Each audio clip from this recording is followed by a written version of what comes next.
फटाफट चेक कर लो भाई, क्या मेरी आवाज आप लोगों तक आ रही है? मैं भी जरा यूट्यूब पे देख लेता हूँ फटाफट, इफ वी आर लाइव और नॉट। यूट्यूब पे भी तो पता चल जाए कि हम है या नहीं है। भाई साहब, सेकेंड डे है और आज हम पढ़ना स्टार्ट करेंगे।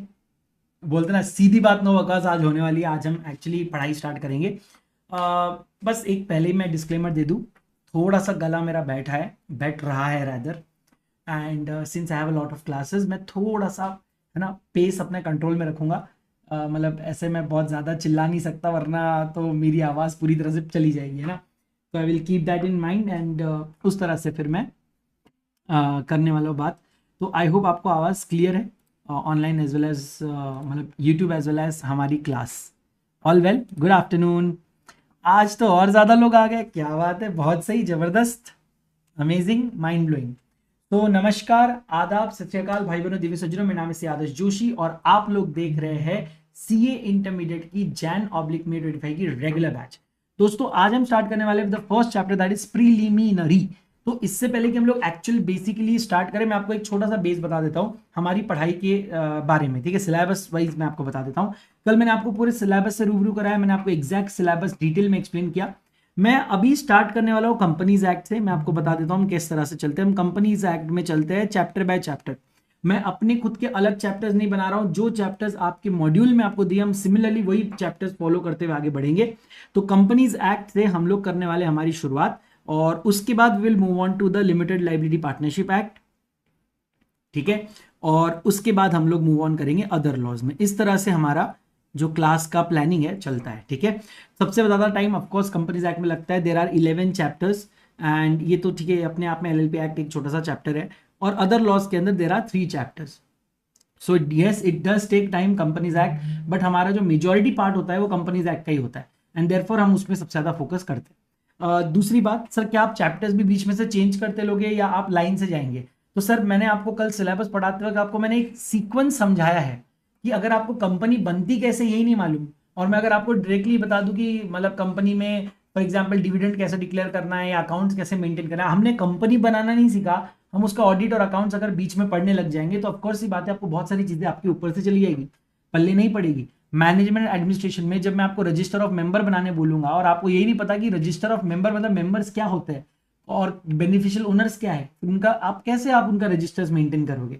And therefore the sequence in which the chapters are given, that is the best way to study. I knew कि बहुत सारे बच्चे बोले, फॉर एग्जाम्पल वैष्णवी यहाँ पे बोल रही है कि सर हम लोग क्या हम रैंक वाइज जाने वाले, जैसे फॉर एग्जाम्पल आपने रैंक 1 दिया था, dividend accounts audit and company incorporate outside India, are we going to start with that? Unfortunately हम उस रैंक से स्टार्ट नहीं कर सकते, बिकॉज वो क्या होगा ना, कहानी के बीच से हम एंटर कर रहे हैं, ऐसी बात हो जाएगी जो हम नहीं कर सकते। So please understand the ranking that I have given, that is for you to revise at the end of the batch. Right now we are going to do like this. हम लोग चैप्टर 1 to 11 एकदम line से series से जाने वाले हैं। 1 then 2 3 4 5 go on, we'll go till 11, then we'll do chapter 12 और उसके साथ हमारा कॉर्पोरेट लॉ कंप्लीट हो जाएगा, and then will move on to other laws. Other laws general clauses interpretation FEMA है, इसमें हम हमारा मतलब उतना ज़्यादा फर्क नहीं पड़ता। ऑफकोर्स जनरल क्लॉजेस और उसके बाद इंटरप्रिटेशन करना होता है। फेमा मैं पहले भी करवा सकता हूँ, बाद में करा सकता हूँ, उस टाइम पे आप लोग के मूड के हिसाब से हम लोग डिसाइड कर लेंगे। तो इस तरह से हम लोग चलने वाले हैं, and that's why we are starting with the first chapter preliminary. दोस्तों इस चैप्टर में कंपनीज एक्ट के सिर्फ 2 ही सेक्शंस के ऊपर बात हो रही है, सेक्शन 1 और सेक्शन 2। अब आप कहेंगे सर फिर तो ये चैप्टर एक पेज में खत्म हो जाना चाहिए। नहीं बेटा, चैप्टर 2 में होती है जो सेक्शन 2 है उसमें होती है डेफिनेशंस, और आपको बहुत सारी डेफिनेशंस आपके सिलेबस में दी है जो हम एक एक करके हम लोग गो थ्रू करेंगे। मैंने बहुत सारे एजुकेटर्स की बाहर क्लासेस देखी है, और बहुत सारे educators they directly start with incorporation, और जैसे जैसे बीच बीच में कंसेप्ट्स आती है वो उसकी डेफिनेशंस के लिए चैप्टर 1 लेकर आते हैं, और they tell you the definition of this particular topic.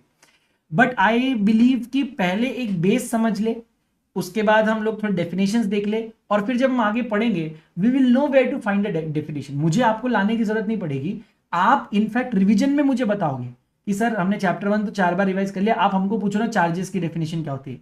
I will tell you what is the definition of debenture, I will tell you what is the definition of company. तो आप लोग मुझे वो डेफिनेशन बताओगे, and that's why I am doing it from chapter 1, ठीक है। तो without any further ado let us start with chapter number 1। यहाँ पर आपको कंपनीज एक्ट के बेसिक दिए हैं। कंपनीज एक्ट हमारे देश में ऐसा नहीं है कि कंपनीज एक्ट 2013 ही सबसे पहले आया। सीए फाउंडेशन में मैं आपको बता चुका हूं कि हमारे देश में सबसे पहला कंपनीज एक्ट 1850 में आया था, which was totally based on British law. अगर आप ध्यान से देखेंगे तो ब्रिटिश लॉ जो हुआ करता था ना, ब्रिटिश कंपनीज लॉ, उसके ऊपर से पूरा वो बेस था जो हमारा इंडिया का कंपनीज एक्ट था। देन जैसे जैसे ब्रिटिश लॉ के अंदर अमेंडमेंट्स आते थे वैसे वैसे हमारे इंडिया के लॉ में भी अमेंडमेंट आते थे। ऐसे करते करते कंपनीज एक्ट 1956 आ गया हमारे देश में, which was based on again British laws. लेकिन 1956 के बाद कुछ अजीब हुआ। हर कुछ टाइम बाद कंपनीज एक्ट में अमेंडमेंट्स होती तो थी, चेंजेस होते तो थे, मगर एक कोई नया एक्ट कभी नहीं आया। 1956 के बाद आप सोचो 60s हो गया, 70s हो गया, 80s हो गया, 90s हो गया, 2000 आ गया, 2010 आ गया, सीधा कंपनीज एक्ट आया नेक्स्ट। वो आया था 2013 में। और आपको पता है 2013 की खासियत क्या थी? This was the first companies act which was not based on any previous British law, it was based on Companies Act 1956 and our real world economy and market in India. मतलब it is an act which is made by us, made for us.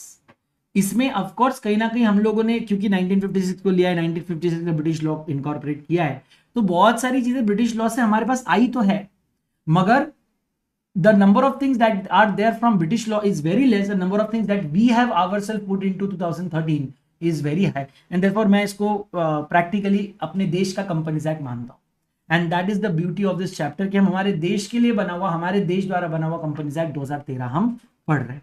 ठीक है, सो companies act 2013 got assent of President of India on 29th of August 2013 and it was notified in official gazette on 30th of August 2013। यानी कि next day president के ascent मिलते ही उसके next day ये act notify हो गया। अब आप भी जानते हैं, मैं भी जानता हूं, the moment act gets notified it becomes yes Shaheen Goyal, I will tell you what to write, don't worry. मैंने आपको कल बुक लाने बोला है, बुक में आप लोगों ने आई होप कल का आपने वो लिख लिया, मार्क्स ओरिएंटेशन एंड रैंकिंग।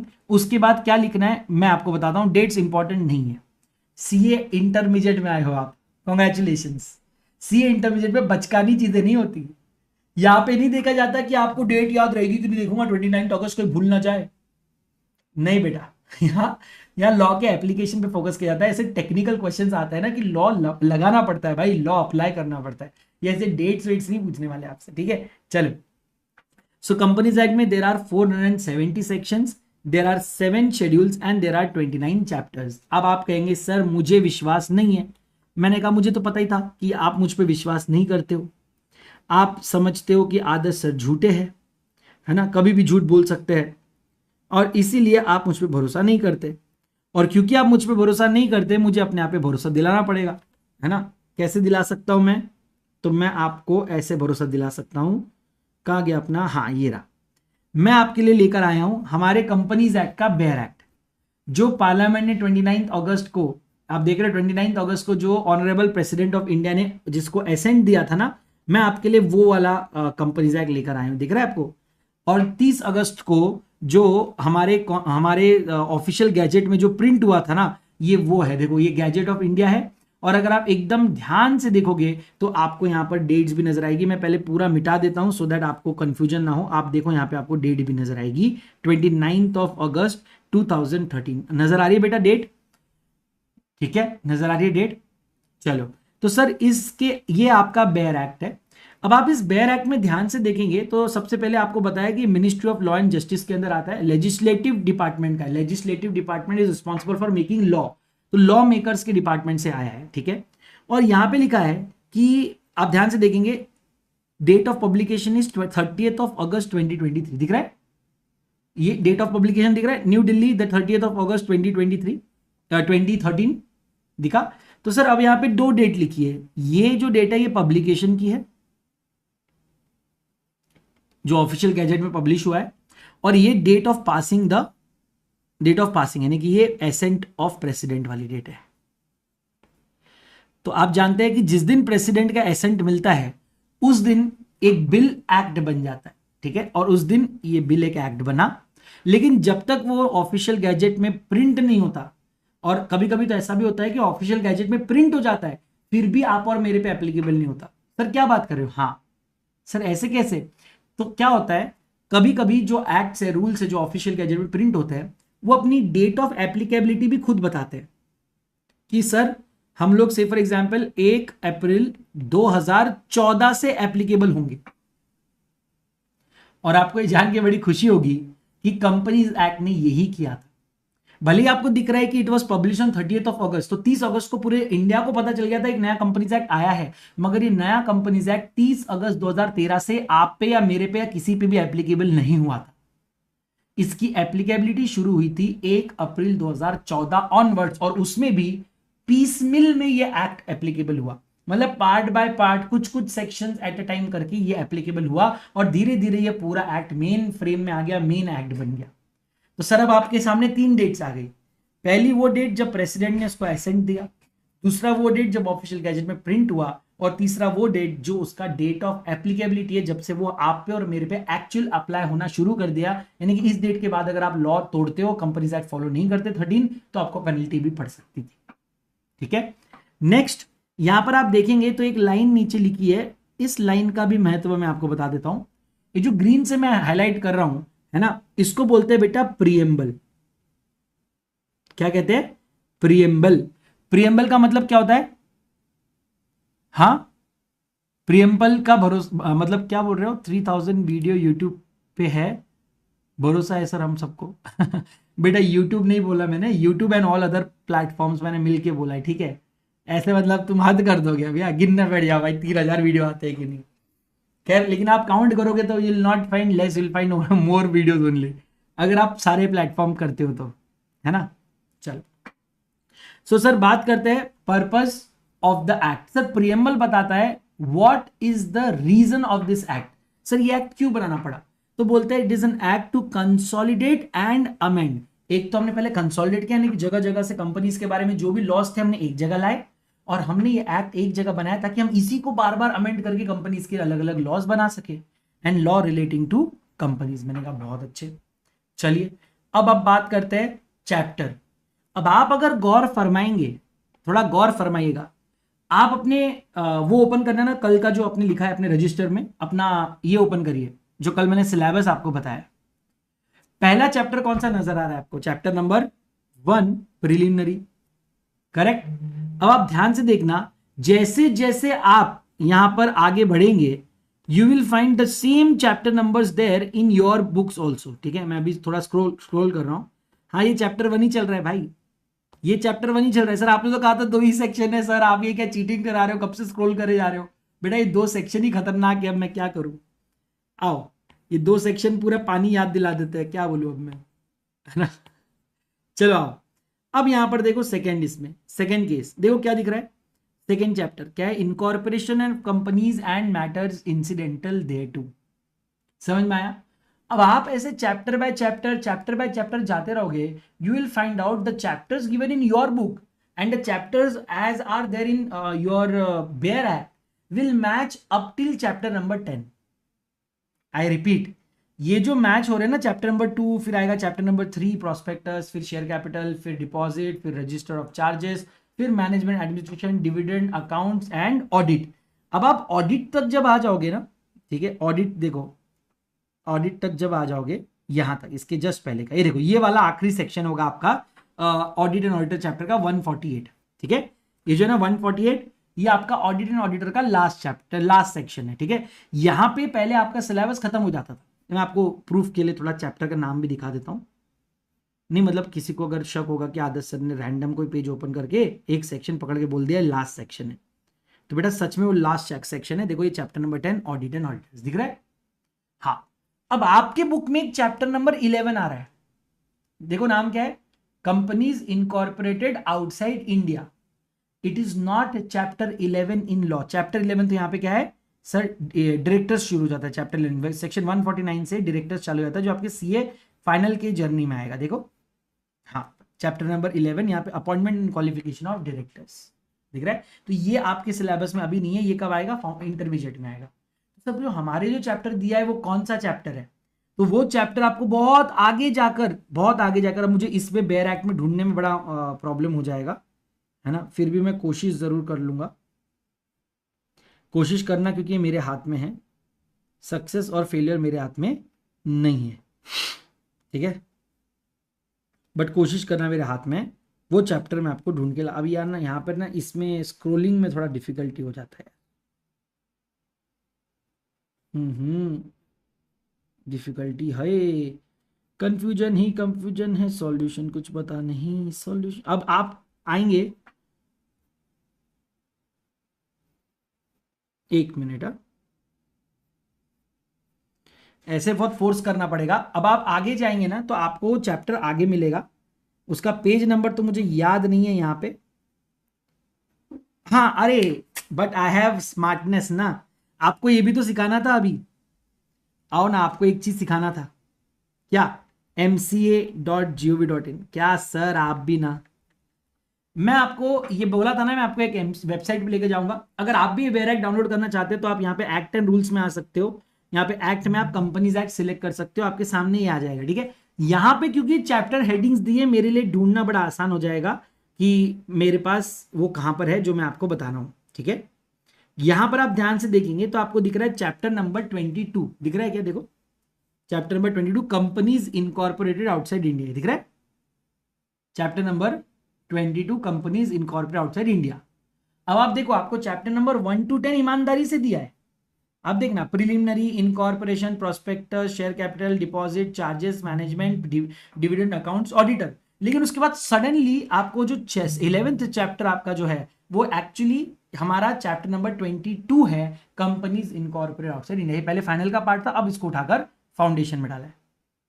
ठीक है, यस। इसके अलावा जितना भी सब है वो आप ये फाइनल में पढ़ेंगे, छोड़ना कुछ नहीं, कंपनीज एक्ट पूरा पढ़ाया जाएगा आपको सेल्फ पेज में, लेकिन फाइनल में। ठीक है, तो ये इस तरह से हमारे एक्ट्स है। इसके बाद हमारा एलएलपी एक्ट है और उसके बाद हमारा अदर लॉज है। ठीक है, आई थिंक आप उतना समझ गए हो।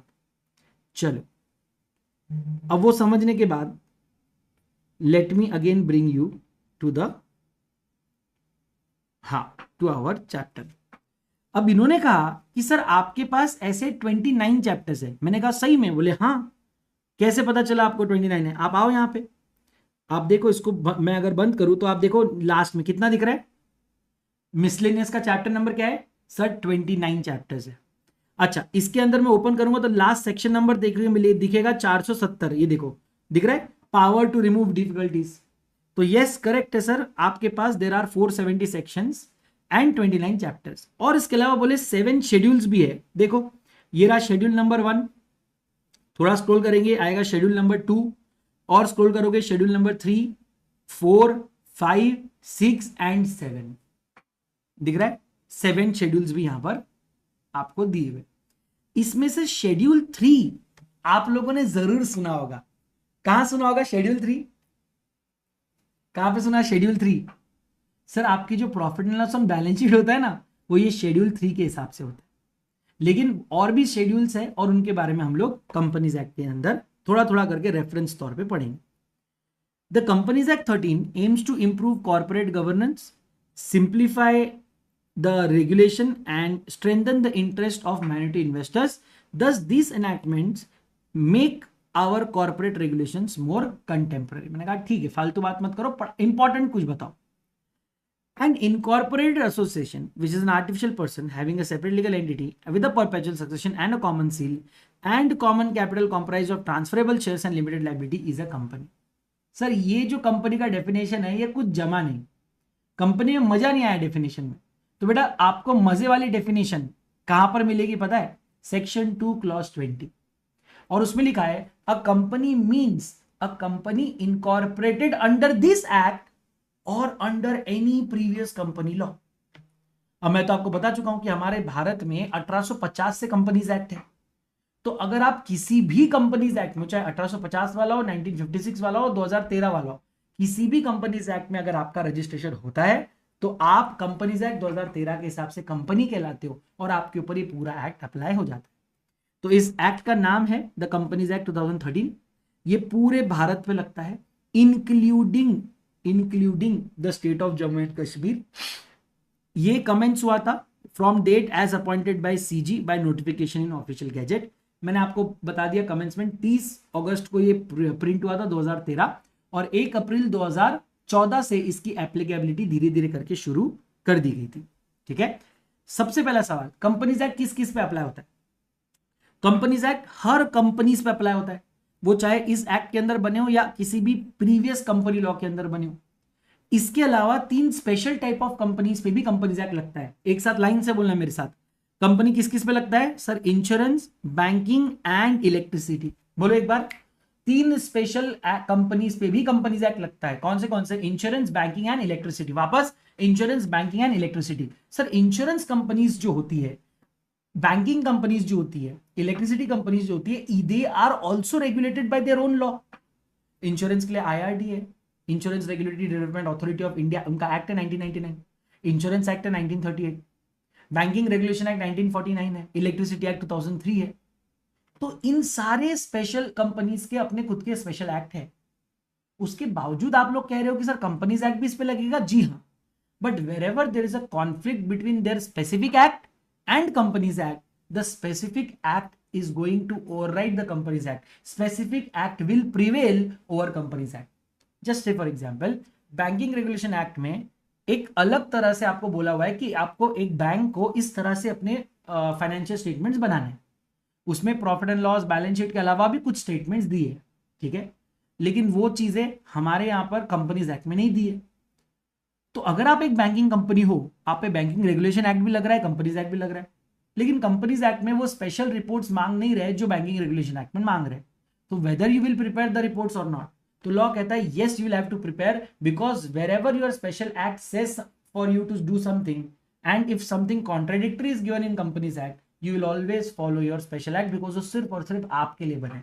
कंपनीज एक्ट तो जनरल एक्ट है, सभी के लिए बना है, आपके लिए जो अगर स्पेशल एक्ट दिया है तो आप उसको फॉलो करो, ठीक है। इसके अलावा अगर कोई कंपनी किसी स्पेशल एक्ट से गवर्नड है ना, for timing in force, and वो स्पेशल एक्ट से गवर्न हुई हुई कंपनी भी कंपनीज एक्ट से गवर्न होगी, ऑफकोर्स ही बात है। Wherever there will be inconsistency, the special act will prevail over companies act. मतलब अगर ये स्पेशल एक्ट में कुछ अलग बोला है, कंपनीज एक्ट में कुछ अलग बोला है, हम स्पेशल एक्ट को फॉलो करेंगे बिकॉज वो हमारे लिए बना हो।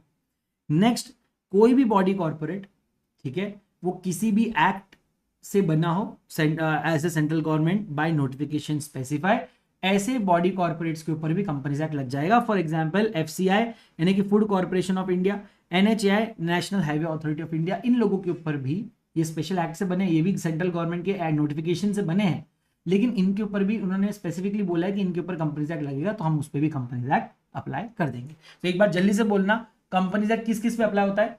सबसे पहले कंपनीज, फिर insurance, banking, electricity, any special act और body corporate notified by CG, इन 6 लोगों पे कंपनीज एक्ट अप्लाई होता है। फिर से याद रखना, अगर IRDA, insurance act, electricity act या आपके बैंकिंग रेगुलेशन एक्ट में या किसी आपके स्पेशल एक्ट में अगर कुछ लिखा है which is contradicting the companies act, your special acts will override the company act, and हम आपके स्पेशल एक्ट की बात मानेंगे, कंपनीज एक्ट को इग्नोर कर देंगे, ठीक है। अगेन वही चीज यहां पर लिखिए, नीचे का जो पैरा पढ़ोगे तो वहां पे भी वही लिखा है कि if any provision of the companies act is inconsistent with the provision of other act, then that other act shall comply, आपको उस एक्ट को गवर्न करना पड़ेगा, उसी से आप रेगुलेट होंगे, ठीक है। Shall comply with the provision of respective act और acts to which it is governed and regulated by. सबसे इंपॉर्टेंट सवाल जो इससे पहले आपने कभी नहीं सुना होगा, कभी नहीं पूछा होगा अपने आप से, क्या एक कंपनी सिटीजन हो सकती है? क्या एक कंपनी सिटीजन हो सकती है? फटाफट बताओ, can a company be a citizen? Can a company be a citizen? For example, citizen of India, citizen of China. If you are saying yes then reason, if you are saying no then reason. भाई reason के बिना बात नहीं होगी ना YouTube पे। Come on YouTube पे guys and girls, बताओ, can a company be a citizen? अब इसके लिए लॉ बड़ा क्लियर है। लॉ कहता है company is a separate legal entity. Separate legal entity याद है, Macaura versus Northern Assurance Company Limited. तो कंपनी अलग होती है, कंपनी को बनाने वाले लोग अलग होते हैं। फॉर एग्जाम्पल, अगर मैं एक कंपनी बना रहा हूं मेरे दोस्तों के साथ, मैं एक अलग एंटिटी हूं, मेरे दोस्त अलग है और ये कंपनी अलग है।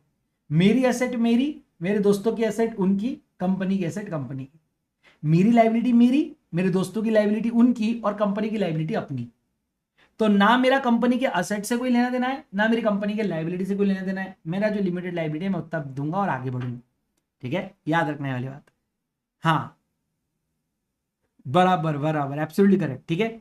लेकिन लॉ कहता है although a company is a legal person, it is still artificial.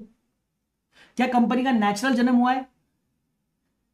क्या पापा कंपनी और मम्मा कंपनी की आंखें मिली, नजरें मिली और दोनों के बीच में प्यार हुआ और बाद में उनकी शादी हो गई और उसके बाद क्या छोटी कंपनी पैदा हुई? नहीं सर, लोग थे, उनको लगा कंपनी बनानी है, उन्होंने डॉक्यूमेंट्स फाइल किए एमसीए के साथ और उस कंपनी का जन्म हुआ। So it's an artificial person, it does not have hand and body of its own, correct, and therefore it can not be a citizen. आप संविधान के अंदर आपको मैं आपको सिटीजनशिप दूं कैसे? आप कोई इंडिविजुअल हो ही नहीं, आपके हाथ पैर तक नहीं है। So it is not a citizen either under the constitution of India और अंडर द सिटीजनशिप एक्ट 1955, क्योंकि वो आर्टिफिशियल है, वो लीगल नहीं, करेक्ट। बट मेरा अगला सवाल, can a company B resident? क्या वो रेसिडेंट, उसका रेसिडेंशियल स्टेटस देखा जा सकता है? Answer is yes yes yes. अब देखो सर, क्या कंपनी के पास नेशनलिटी या रेसिडेंस रह सकता है? तो वो बिल्कुल रह सकता है, because a company belongs to the place and person where it is created. It is established through judicial decisions that company cannot be a citizen, yet it has a nationality, it has a domicile and it has a residence. आपका registered office आपका residence है, वो registered office जिस state, village, town और country में है वो आपका प्लेस ऑफ रेसिडेंस है, वही आपकी नेशनलिटी डिसाइड करता है, ठीक है। अब कंपनीज तो बहुत टाइप की हो सकती है। चलिए सबसे पहले मैं आपसे बात करता हूं types of companies based on liability. चलिए, तो अभी आप लोग के बुक में फिर से हम लोग कुछ बनाने चल रहे हैं, ठीक है। तो मैं एक रफ बुक पहले बना लेता हूं आपके लिए स्पेशल। ये आपका मैं एक रफ बुक बना रहा हूं, मे 25 इंटर रफ बुक, ठीक है, क्रिएट। ये रफ बुक आपके लिए बस मैं बना रहा हूं, इसी में मैं अपने एग्जाम्पल्स लूंगा, एक ही बुक में सब कुछ रहेगा, है ना, तो आपके लिए भी सही रहेगा। आइए बेटा, थोड़ा सा अब मैं आपको, देखो मैंने कहा था ना मैं चार्ट मेकिंग में गाइड करूंगा, तो आज थोड़ा सा हम लोग चार्ट मेकिंग में हम लोग आगे बढ़ेंगे। ऐसा कुछ नया नहीं, आपने ऑलरेडी देखा है, फिर भी हम लोग करते हैं, बिकॉज मैं स्क्रैच से पढ़ाने में बिलीव करता हूं, ठीक है। चलिए, ये देखो हौला, ये देखो हौलागिरी, देखो वैष्णवी की, बोलते सर 1% कंपनी, 1 अरे मैं बेस्ड ऑन लाइबिलिटी बोल रहा हूं बेटा, बेस्ड ऑन मेंबरशिप नहीं। सीए वैष्णवी मोरे, मोए मोए हो गया आपका, ये क्या कर दिया आपने। चलो आओ, सब हम लोग देख रहे हैं अभी types of companies,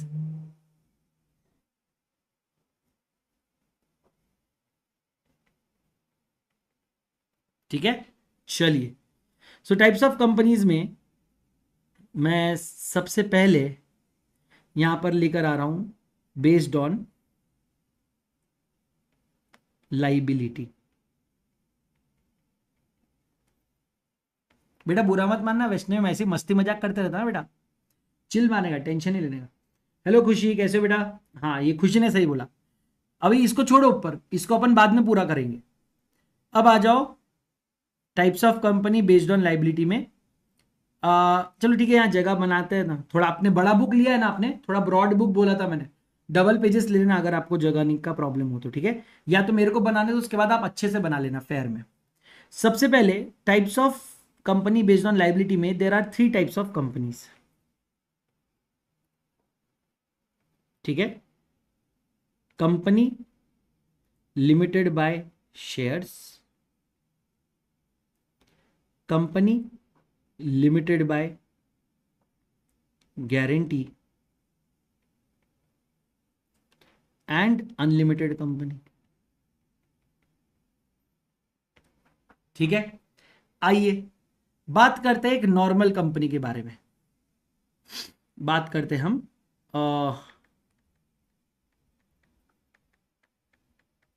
Reliance industries limited के बारे में, ठीक है। अगर आप रिलायंस इंडस्ट्रीज लिमिटेड के बारे में जाओगे और अगर आप विकीपीडिया पे भी ओपन करते हो तो आपको यहां पर मिलेगा that Reliance industries it's a public company, दिख रहा है, इट्स अ पब्लिक कंपनी, ठीक है। फाउंडर थे धीरूभाई अंबानी, हेडक्वार्टर वगैरह आपको डोमिसाइल वगैरह सब दिखेगा, revenue, net income, total asset. और यहाँ पे आप यहाँ पे ये भी देख सकते हो उसकी टोटल इक्विटी वगैरह कितनी है, आपको पूरा डिटेल यहाँ पे मिल जाएगा। देखो दिख रहा है, ये इसकी इक्विटी वगैरह है ना, असेट्स वगैरह सारी चीज़ें आपको यहाँ पर मिल जाएगी। देखो पूरा हिस्ट्री सब मिल जाएगा। अगर आप रिलायंस के खुद के वेबसाइट पे जाओगे वहां पर भी आपको डिटेल्स मिल जाएंगे। मैं आपको रिलायंस के फाइनेंशियल स्टेटमेंट्स निकाल के देता हूं, ठीक है। ये फाइनेंशियल रिपोर्टिंग जो रिलायंस करता है, मैं उसके फाइनेंशियल रिपोर्टिंग्स में से कुछ डॉक्यूमेंट्स आज आपके सामने प्रेजेंट कर रहा हूं। दिख रहा है ये हाइलाइट्स ऑफ द क्वार्टर। अभी क्या माहौल चल रहा है ना, माहौल है अभी। 2023-24 का एनुअल रिपोर्ट उन्होंने रिलीज कर दिया है। वो 2023-24 का एनुअल रिटर्न रिपोर्ट अभी आप देखेंगे मेरे सामने, है ना। यहाँ पर आप हर चीज आप देख सकते हो। यहाँ अभी जितनी भी चीजें हम अपने बुक में पढ़ने वाले हैं वो सारी चीजें यहाँ पर है। आप देख रहे हो यहाँ पर ये सारी चीजें है, मैनेजमेंट डिस्कशन एनालिसिस वगैरह ये सारी चीजें यहाँ पर है ना।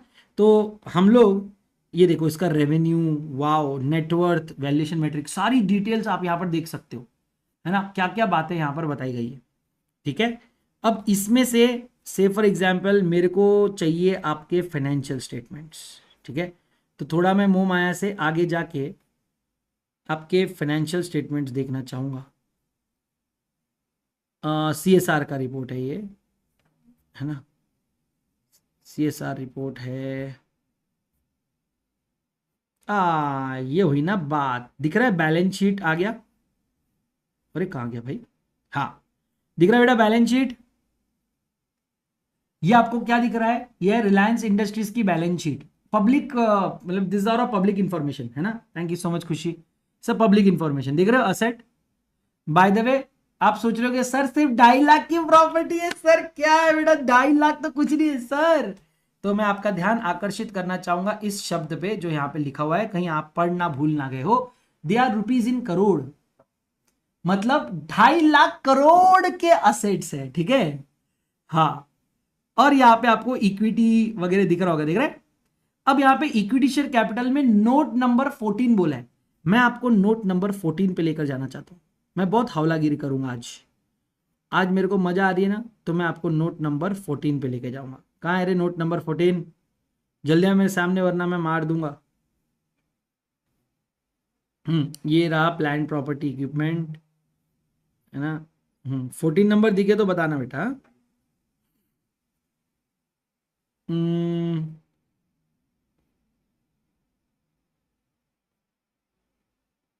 कटे है भाई। हाँ आया ना, पायो जी मैंने राम लखन। हाँ क्या दिख रहा है इधर, पहले दिख रहा है सर ऑथोराइज्ड शेयर कैपिटल।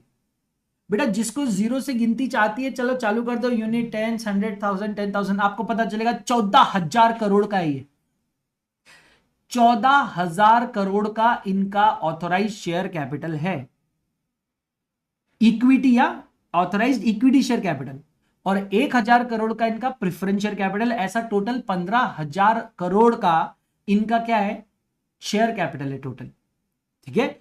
इसमें से इन्होंने 6,766 करोड़ का इनका इशूड सब्सक्राइब्ड कैपिटल है and paid up capital. Issued subscribed and paid up capital कितना, 6,766। टोटल 15,000 का उन्होंने ऑथोराइज रखा हुआ है, उसमें से अभी तक सिर्फ 6,766 करोड़ ही शेयर्स इन्होंने इशूड सब्सक्राइब्ड और पेड अप रखे। कॉल्स इन अरियर्स 0, कोई उनका कॉल्स इन अरियर्स नहीं है, ठीक है। Now let's understand. आप अगर ध्यान से देखेंगे तो यहां लिखा है कि सर देयर आर 14, कितना है, 1400 करोड़ ना, 100 and 1000, तो देर आर 14। देखो आप यहां ने जो 14,000 है ना, तो एक्चुअली ये there are 1400 shares, 1400 shares of ₹10 each, ऐसा करके वो 14,000 हुए, ठीक है ना। तो अब आप देखेंगे कि ये शेयर्स में ब्रेकडाउन है। इसको बोलते हैं कंपनी लिमिटेड बाय शेयर्स। इन्होंने क्या कर दिया, अपने कंपनी के टोटल शेयर कैपिटल को छोटे छोटे छोटे छोटे हिस्सों में बांट दिया। तो इन्होंने क्या किया, अपने टोटल ये जो इक्विटी शेयर कैपिटल था 14,000 करोड़ का, इनको उन्होंने 1,400 करोड़ शेयर्स ऑफ ₹10 ईच में बांट दी। ठीक है, तो इन्होंने 1400 टुकड़े कर दिए अपने टोटल कैपिटल के, 10-10 रुपए का एक टुकड़ा बनाया और उस एक टुकड़े को हम शेयर कहते हैं। और वो शेयर आप मैं हम लोग कोई भी उसको होल्ड कर सकता है, शेयर परचेज कर सकता है। यूजुअली जब किसी कंपनी में, ठीक है, मैं एग्जांपल दे रहा हूं, आप लोग इसको लिखने की जरूरत नहीं, आप बस समझना। से फॉर एग्जांपल आपको कंपनी में कुछ इनिशियल फंडिंग की जरूरत पड़ती है, इनिशियल फंड की जब जरूरत पड़ती है, से फॉर एग्जांपल मैं एक प्रिंटिंग बिजनेस चालू करना चाहता हूं, तो प्रिंटिंग बिजनेस करने के लिए मुझे प्रिंटिंग मशीन परचेस करनी पड़ेगी, और प्रिंटिंग मशीन आएगी से फॉर एग्जांपल 15 लाख की। मुझे एक जगह रेंट पे लेनी पड़ेगी, वहां पे मेरे को हो सकता है 2 लाख रुपए का डिपॉजिट देना पड़े। उसके अलावा मेरे को से फॉर एग्जांपल 80,000 का तो मेरे को रेंट पे करना पड़े। I am just taking an example. मैं यहाँ पे 2-4 एम्प्लॉय रखूंगा, हो सकता है मेरे को मे बी मंथली अगर आप देखें तो मुझे हो सकता है 20,000 रुपये महीना, मतलब 2.5 लाख रुपए का ऑन एन एवरेज मेरे को साल का सैलरी देना पड़ेगा। एडमिन एक्सपेंडिचर होंगे, झाड़ू पोछा, फिर इलेक्ट्रिसिटी, कंज्यूमेबल, इंक। आप देख रहे हो कि मैं ऐसा टोटल कर रहा हूं, मेरे को ऐसा लगता है कि भाई इस बिजनेस को स्टार्ट करने के लिए मोटा मोटी मेरे पास नहीं कुछ तो 30 लाख रुपए तो होने चाहिए। 30 लाख रुपए अगर मेरे पास है तो मैं एक प्रिंटिंग का एक अच्छा खासा बिजनेस ओपन कर सकता हूं। अब मैंने क्या किया, कंपनी बनाया और कंपनी में ऑथोराइज्ड कैपिटल रख दिया, ऑथोराइज्ड कैपिटल रख दिया से फॉर एग्जांपल 50 लाख का, कि भाई 50 लाख का मैं अपने पास पावर रखता हूं। Authorised capital is the maximum amount that the company can collect from the share holders, ठीक है। तो मैंने 50 लाख का ऑथोराइज कैपिटल रखा, लेकिन क्या मुझे पूरे 50 लाख की जरूरत है क्या? नहीं, लिखने की जरूरत नहीं हर्षिता, ये सिर्फ समझना है आपको। You don't have to write all this small examples, this are there just for understanding. एक बार में आपको समझ में आ जाएगा, आपको और डबल ये पढ़ना भी नहीं है। और अननेसेसरी में लिखने क्यों मना कर रहा हूं, अगर आप लिखोगे तो बाद में पढ़ोगे और it is waste of time. ये इतना बेसिक कंसेप्ट है कि आपको लिखने की जरूरत ही नहीं। गोइंग फॉरवर्ड चैप्टर 2 चैप्टर 3 में मैं आपको बताऊंगा क्या लिखना है, कौन से एग्जाम्पल लिखने हैं। ये सब इनिशियल एग्जाम्पल्स लिखने की जरूरत नहीं, बहुत बेसिक है बेटा। तो मैंने 50 लाख का ऑथोराइज कैपिटल रख दिया। अब उसके बाद क्या हुआ, मैंने सोचा कि मेरे को जरूरत कितने की है, तो सर मेरे को जरूरत है 30 लाख की। लेकिन उसमें से अभी मेरे को अगर 20 लाख भी मिलते हैं ना तो बहुत है, ठीक है, क्योंकि मेरा 15 लाख का मशीन हो जाएगा और बचे हुए 5 लाख में मैं जो इनिशियल थोड़ा सा जो फंडिंग वंडिंग का काम है वो मैं निपटा लूंगा और मेरा काम बनता रहेगा, ठीक है। तो अब मैंने क्या किया, उसमें से मैंने इशू किया, इशूड कैपिटल। सर इशूड कितना किया आपने, तो मैंने उसमें से इशू किया से फॉर एग्जांपल 30 लाख का। अब आप मुझे बताइए, अगर से फॉर एग्जांपल करिश्मा है, मालिनी है ना, शाहेन है, विनय है, या हमारे पास हर्षिता है, खुशी है ना, और कौन है, पलक है, जो भी ऑनलाइन यूट्यूब पे देख रहा है प्लीज हाई वाई लिखो, मेरे को आपका नाम दिखना चाहिए और लाइक ठोकते चलो। अब से फॉर एग्जांपल इन लोगों को इन्वेस्ट करना है, ये थोड़ी ना उठा के डायरेक्ट 30 लाख रुपए दे देंगे। तो अभी यहां पर विनय आया, विनय बोलता है I want to invest in this company, I want to invest 5 lakh. Vinay बोल रहा है इसमें से 5 लाख मुझे इन्वेस्ट करने हैं। तो what will be his share in the total capital, his share in the total capital will be 5 lakh divided by 30 lakh, बराबर। तो अब मैं विनय को इसके बदले क्या दूं, तो मुझे रियलाइज हुआ कि इशू है। तो मैंने क्या किया, अब मैंने 50 लाख के जो हमारे कैपिटल थे, मैंने इसको 100 रुपीज से ब्रेक कर दिया, 100 ईच से मैंने ब्रेक कर दिया। अगर आप ये 50 लाख को 100 से ईच से ब्रेक करोगे तो you will get 50,000 shares of ₹100 each, ठीक है। उसमें से मैंने 30,000 शेयर्स ऑफ ₹100 ईच अभी इशू किए हैं, 100 ईच मैंने अभी इशू किए, और उसमें विनय ने 5 लाख का पैसा दिया है, यानी कि विनय ने 5,000 शेयर्स ऑफ ₹100 ईच उसने अभी परचेस किए। समझ में आया? तो विनय के नाम पे मैंने 5,000 शेयर्स रख दिए, लेकिन मैंने अभी विनय को कहा कि विनय मुझे अभी आपके पूरे 5 लाख रुपए की जरूरत नहीं है। एक तो मैं 30 लाख का मैंने इशू करा है, आपने 5 लाख लिया। Let's take some more name, let's take an example of Archi. Archi ने 10 लाख रुपीस इसमें सब्सक्राइब कर लिए, ठीक है, 15 लाख सब्सक्राइब हो गया। से for example Harshita, CA Harshita ने भी से फॉर एग्जांपल 8 लाख इन्वेस्टमेंट कर दिया, ठीक है। Let's take an example of Raunak ने यहां पर से फॉर एग्जाम्पल 12 लाख इन्वेस्ट कर दिए, तो 20 30, अरे 12 तो नहीं कर सकता ना, कितना बचा था यहाँ पे 15, और 15 ही बचे थे ना, 15 में से 8, ठीक है, तो 7 ही और बचे थे, तो 7 लाख करा देता हूं मैं, ज्यादा थोड़ी ना सब्सक्राइब कर लोगे, 7 लाख। तो इस तरह से इन लोगों ने शेयर्स ले लिए। अब बराबर है, अभी बराबर है ना, 15 15 30 हो गए। अब मुझे बताइए, कंपनी कहती है मुझे आप लोगों से ये पूरे पैसों की जरूरत नहीं है, अभी इनिशियली मुझे सारे पैसे की जरूरत नहीं है। तो कंपनी ने क्या बोला, as of now only pay ₹60 पर शेयर। क्या बोला, पे ओनली ₹60 पर शेयर। सो आप मुझे कैलकुलेट करके बताएंगे कि how much amount each might have paid. Vinay के पास 5000 शेयर है ऑफ ₹100 ईच, उसमें से सिर्फ ₹60 कंपनी मांग रही है, तो क्या विनय ने पे किया होगा, विनय ने पे किया होगा सर 5000 इंटू, सर ये सारी चीजें आप अभी क्यों बेसिक, अभी क्यों पढ़ा रहे हो, मैं आज सारी बेसिक चीजों पे डिस्कशन करूंगा और उसके बाद मैं आगे कंसेप्ट पे जाऊंगा। मेरे को आपका फाउंडेशन का नॉलेज चेक करना है, बिल्ड करना है, और फाउंडेशन के नॉलेज को एक बार जब मैं स्ट्रॉन्ग कर दूंगा फिर मैं उस पर इंटर की बिल्डिंग खड़ी करूंगा। क्योंकि अगर आपका फाउंडेशन वीक है और अगर मैं ऊपर बड़ी इमारत बनाने की कोशिश करूंगा, सब कुछ ढह जाएगा बेटा और तबाही मच जाएगी। तो पहले फाउंडेशन स्ट्रॉन्ग करेंगे, फिर ऊपर एकदम भाई बुर्ज खलीफा बना लेंगे, मियां खलीफा नहीं, ओ हावले, बुर्ज खलीफा बना लेंगे, ठीक है। हाँ, थोड़ा ध्यान से देखा, एकदम ऐसा पढ़ाई में ध्यान दे बेटा। चलो, सो अभी आपने 5000 इंटू ₹60 पे किया, कितना हो गया बेटा, 3 लाख रुपए विनय ने पे कर दिए। सर लेकिन उसको तो पे करने थे 5 लाख, रुको जरा, रुको, सबर करो, बोला धक्का मुक्की नहीं करने का। नेक्स्ट बनाओ बेटा, आर्ची, हाँ जी, कितना आर्ची कितना पे करेंगे सर, 10 लाख, यानी कि उसके पास कितने शेयर्स है सर, 10,000 शेयर्स है, 10,000 शेयर्स इंटू 60 कितना होता है, 6 lakhs, very good.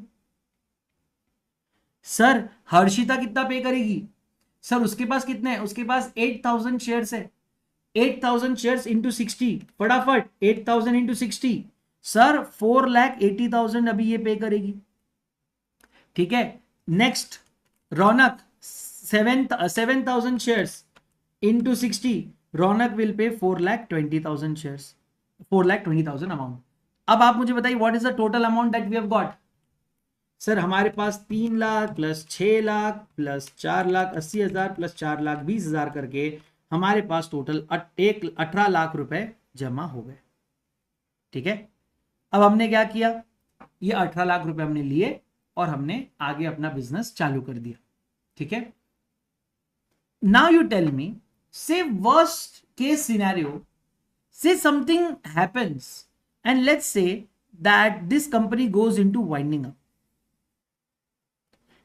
let's say something bad happens, है ना, बहुत कुछ बुरा हो जाए और उस चक्कर में कंपनी कोई फ्रॉड में फंस जाए, डायरेक्टर फ्रॉड में फंस जाए, कुछ तो लफड़ा हो जाए और ये कंपनी अगर अब वाइंडिंग अप में चली जाती है, what is the maximum amount, I repeat, what is the maximum amount that can be claimed by each one of them, ठीक है। अब आप कैलकुलेट करेंगे, मैं आपको बताता हूं। से for example company winding up में जा रही है, कंपनी की असेट्स बेच के हम लोग 8 लाख रिकवर किए, ठीक है, और कंपनी की लाइबिलिटीज थी से फॉर एग्जांपल 18 लाख की, ठीक है। कंपनी की असेट बेच के 8 लाख मिले, लाइबिलिटी 18 लाख की है, यानी नेट लॉस आपके कंपनी का हो गया 10 lakhs. Clear. Now company is into liquidation. क्या ये 10 लाख रुपए हमें भरने पड़ेंगे, और अगर हां तो how much amount each person will be liable to contribute. चलिए फटाफट बताइए, विनय को मैक्सिमम कितना देना पड़ेगा। सर विनय बोलेगा सर मेरे से आप 2 लाख रुपए के ऊपर कुछ नहीं ले सकते। Why, because this is the unpaid value of the share that I hold. मेरे पास 5,000 शेयर है ऑफ ₹100 ईच, उसमें से 60 में ऑलरेडी पे कर चुका हूं। अब मेरे से ₹40 पर शेयर पे करना बाकी है, into 5,000 multi is equal to 2 lakh rupees. मेरे से आप 2 लाख रुपए क्लेम कर सकते हो। आर्ची बोलेंगे आप मेरे से 4 लाख रुपए क्लेम कर सकते हो, ठीक है। हाँ, यहां पे 3,20,000 क्लेम हो सकता है, देख लेना भाई, वो चेक कर लेना, कैलकुलेशन चेक कर लेना, ठीक है। और यहां पे 2,80,000 रुपए आप क्लेम कर सकते हो। तो ऐसा टोटल में कितना पैसा लेके आ सकता हूं। सर टोटल आप लेके आ सकते हो 22 लाख, देख लेना उसका हो रहा है क्या, 2 लाख, 4 लाख, 3,20,000, 2,80,000, हाँ 12 लाख, नॉट 22, हाँ 12 लाख आप लेकर आ सकते हो। आपका लॉस कितना है, लाइबिलिटी कितना है, 10 लाख, ठीक है, और आप टोटल पैसा कितना लेके आ सकते हो, 12, करेक्ट।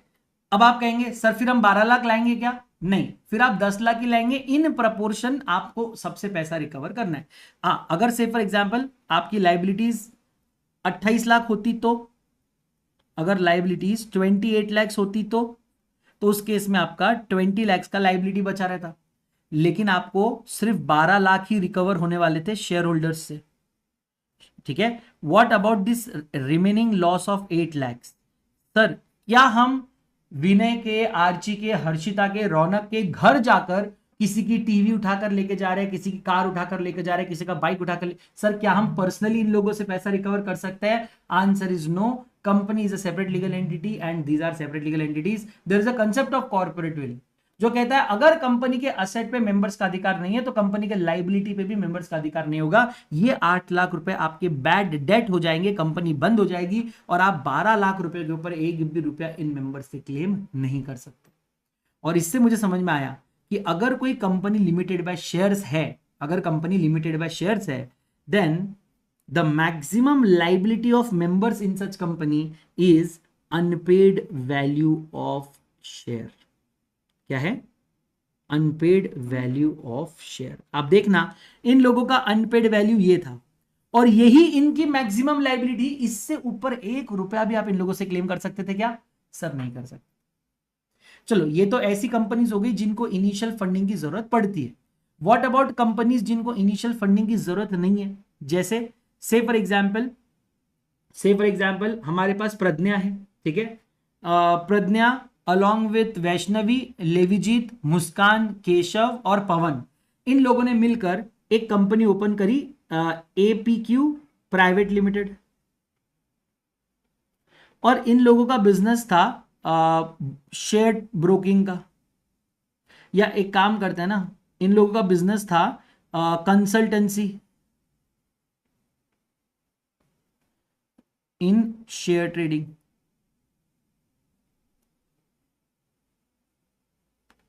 ये लोग शेयर ट्रेडिंग में कंसल्टेंसी देना चाहते थे, ठीक है, सारे लोगों ने मिलकर कंपनी ओपन करी। मुझे बताओ इनको कोई बहुत बड़ी फैक्ट्री की जरूरत है, सर ये लोग अपने अपने घर पे बैठ के काम कर सकते हैं। इनको कोई बहुत बड़े इन्वेस्टमेंट की जरूरत है, कोई बहुत बड़े मशीन की जरूरत है, सर ये अपने मोबाइल है ना, अपना मोबाइल या अपना इनका पर्सनल लैपटॉप है, उसके ऊपर भी मार्केट को स्टडी करके ये लोगों को बोलते, इनको सिर्फ एक मोबाइल चाहिए जो कि आज के डेट में सबके पास होता है। तो इनको कोई एम्प्लॉय की जरूरत है, सर नहीं, इनिशियली जब तक इनका काम नहीं बढ़ता ये लोग खुद अपने अपने क्लाइंट्स डायरेक्टली संभाल सकते हैं। तो इनको आज किसी चीज की जरूरत है क्या, मतलब सर इनको जब ऑफिस नहीं चाहिए, एम्प्लॉय नहीं चाहिए, कोई मशीन नहीं चाहिए, कुछ नहीं चाहिए, ये लोग कंसल्टेंसी, सर ये लोग सर्विस प्रोवाइडर है, ये अपने घर पे बैठ के पढ़ा सकते हैं, अपने घर पे बैठ के समझा सकते हैं लोगों को। तो फिर इनके लिए company limited by shares open मैं क्यों करूं, क्यों ना हम APQ प्राइवेट लिमिटेड को एक गारंटी कंपनी करके ओपन करें। सर अभी गारंटी कंपनी का क्या लॉजिक है, लॉजिक सिंपल है, लॉजिक कहता है कि as of now there will be zero initial fund will be zero, okay, but हम लोग आपको एक गारंटी दे रहे हैं। सर क्या गारंटी दे रहे हैं, गारंटी ये है that each member will contribute in the event of winding up, in the event of winding up, कि अगर कल को हमारी कंपनी बंद होती है, वाउंड अप होती है, तो हम सब यहां पर बैठ के कसम खा रहे हैं कि हम आपको एक अमाउंट देंगे। चलो किस किस का नाम बताया था मैंने, लाओ नाम निकालो भाई, किस किस का नाम बताया था मेरे को, यहां पे मेरे को प्रज्ञा का नाम याद है, प्रज्ञा का नाम लिया था, फिर कौन नाम लिया था, और हाँ जी खुशी, ठीक है, और कौन था, इधर से कौन था, विनय, अच्छा, और कौन था, हाँ रौनक, अबे कितनी बार नाम लेने लगाएगा रौनक, शादी वादी तो नहीं हो जाएगी अपनी। हाँ प्रणीत बोले हेलो सर मेरा भी ले लो नाम, बेटा तेरा स्पेलिंग कितना बड़ा है बेटा प्रणीत, है ना, जिंदगी में 5 बार मेरे को राइटिंग प्रैक्टिस करना पड़ेगा तेरा नाम लिखने के लिए। इतना बड़ा हॉल है, ऐसा सब कौन रखता है? मजाक कर रहा है, मजाक, इट्स अ ब्यूटीफुल नेम। तो ये पांचों लोग हैं, इन लोगों ने गारंटी दी है। इनकी गारंटी मेमोरेंडम में लिखी होती है। प्रज्ञा ने गारंटी दी है 10 लाख रुपए की, 7 करोड़ ऐसे 10 लाख। इसने, खुशी ने दिया है 5 लाख, विनय 12 लाख, रौनक 18 लाख और प्रणीत 20 लाख। करो भाई टोटल, जिसके पास कैलकुलेटर की सुपर पावर है। 15 और 20 35, 35 और 20 45, 45 लाख हो रहे हैं देखो। मैं, मैथ्स मेरा खतरनाक था बहुत। 65 हो रहा, बाप रे, मैं कितना हौला हूं मैथ्स में, मैं इतना गंदा हूं मैथ्स में। क्या इतना बुरा हूं मैं निशान सर। सिर्फ 20 लाख का लफड़ा था यार, मैंने सिर्फ 20 लाख का तो गड़बड़ किया। इसको कौन बड़ा गड़बड़ कहता है? ये सब गलती निशान सर की है। निशान सर पूरी दुनिया को पढ़ाते हैं, निशान सर हम मेरे को पढ़ाना भूल गए कि मैथ्स कैसे इस्तेमाल करें। तो 65 लाख का गारंटी यहां पर दे दिया। इनिशियल फंडिंग के नाम पे 0, ठीक है।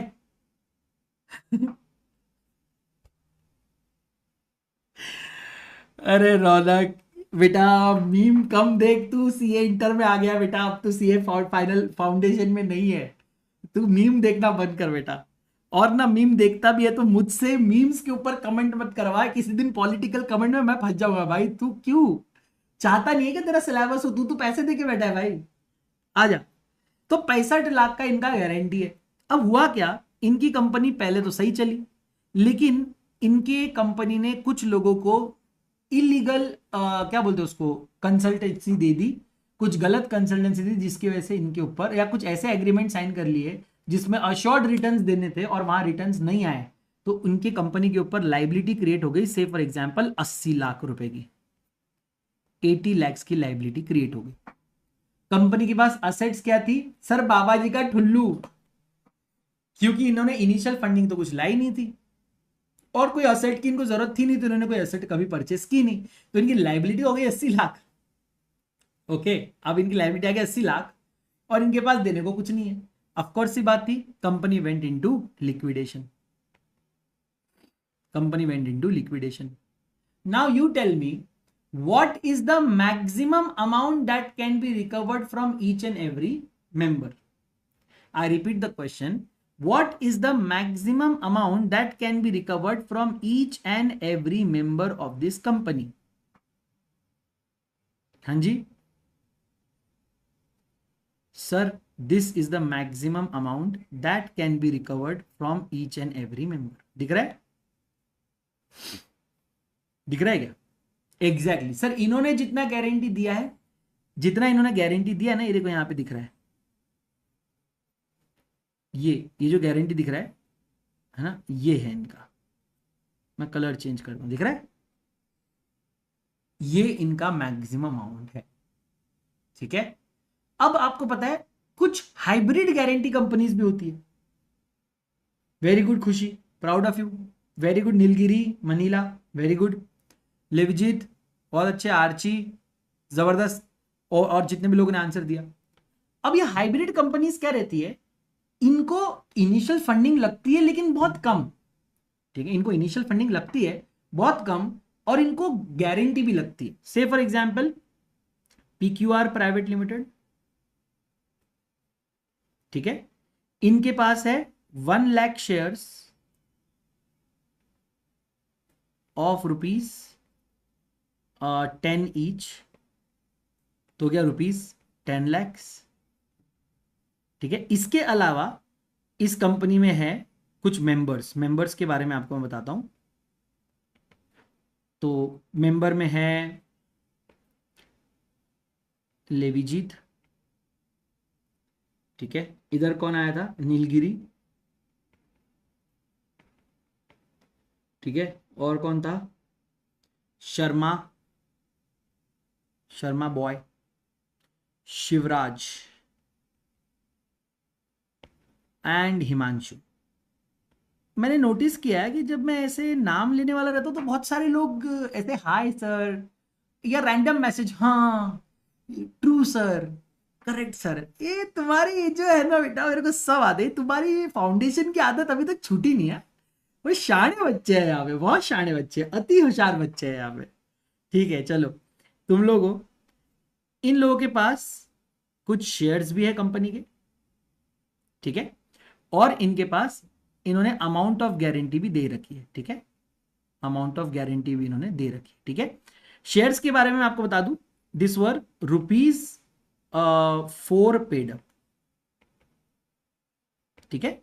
तो टोटल 10 लैक्स नहीं होंगे फिर, अब आप यहां पे मल्टीप्लाई कर सकते हो, 1 लाख इंटू 4 लाख रुपीज यहां पे रहेगा, ठीक है।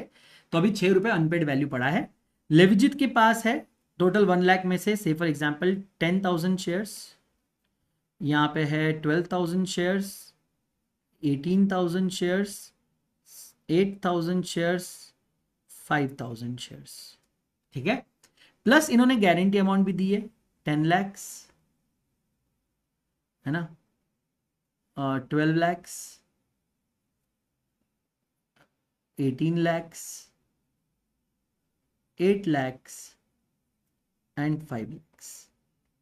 This is the guarantee that this guys have given, ठीक है। नाउ यू टेल मी, से फॉर एग्जाम्पल कंपनी को लॉस हो जाता है, loss amount is 80 lakhs, 80 lakhs का लॉस है। कंपनी की कुछ असेट्स भी थी, say for example amounting to 10 lakhs, वो असेट हमने सेटल कर दी, असेट सारी बेच के लाइबिलिटी पे ऑफ करने की कोशिश करी, उसके बावजूद हमारे पास 70 लाख रुपए का लाइबिलिटी बाकी है। अब आप मुझे बताएंगे what is the maximum amount that can be claimed from members. Member से आप मैक्सिमम कितना अमाउंट लेकर जा सकते हैं। सबसे पहले, क्या मैं अनपेड वैल्यू ऑफ शेयर ले सकता हूं? जी हां। इनके पास अनपेड वैल्यू ऑफ शेयर कितने हैं? What is the value of unpaired share? Sir 4 रुपए पेड अप था, 10 रुपए का शेयर था, है ना, इसका मतलब 6 रुपए इन्होंने ईच पे नहीं किए हैं ऑन देयर शेयर्स। तो कितना अमाउंट होता है बेटा वो, बताना जरा। हाँ जी, जल्दी बताइए। 60,000, ठीक है। भाई देख लिया, मैं मेरी कभी भी मैथ्स खराब लगी, निशांत सर को डायरेक्ट फोन करने का, कि आदर्श सर को एक अलग से सेशन लो बोलने का, कि आदर्श सर कुछ अलग दुनिया में जी रहे बोलना, है ना, उनका कुछ करो बोलना, उनका कुछ ऐसे आप रास्ते में अकेले नहीं छोड़ सकते बोलना आदर्श सर को। तू ही रे भाई, लोग प्लीज कृपया करके चेक करते चलिए, आई एम बहुत बहुत खतरनाक व्यक्ति। हाँ जी, इंडिविजुअली कितना ले आ सकते हैं वो तो आपके सामने दिख ही रहा है। अगर आप रेड अमाउंट को इंडिविजुअली वाइज करेंगे तो आपको समझ में आएगा। और यहाँ पे आ रहा है 3,18,000, और उधर कितना आ रहा है बेटा? 10, 12, 18, 8, 5, हाँ 53, 53, तो टोटल कितना आ रहा है बेटा? 53 लैक्स प्लस 3,18,000, क्या 56,18,000 आ रहा है? ये मेंबर से ले सकता हूं मैं? हाँ जी, हाँ जी, बराबर आया है। अब इसमें से आप 70 लाख माइनस करेंगे, कितना आ रहा है?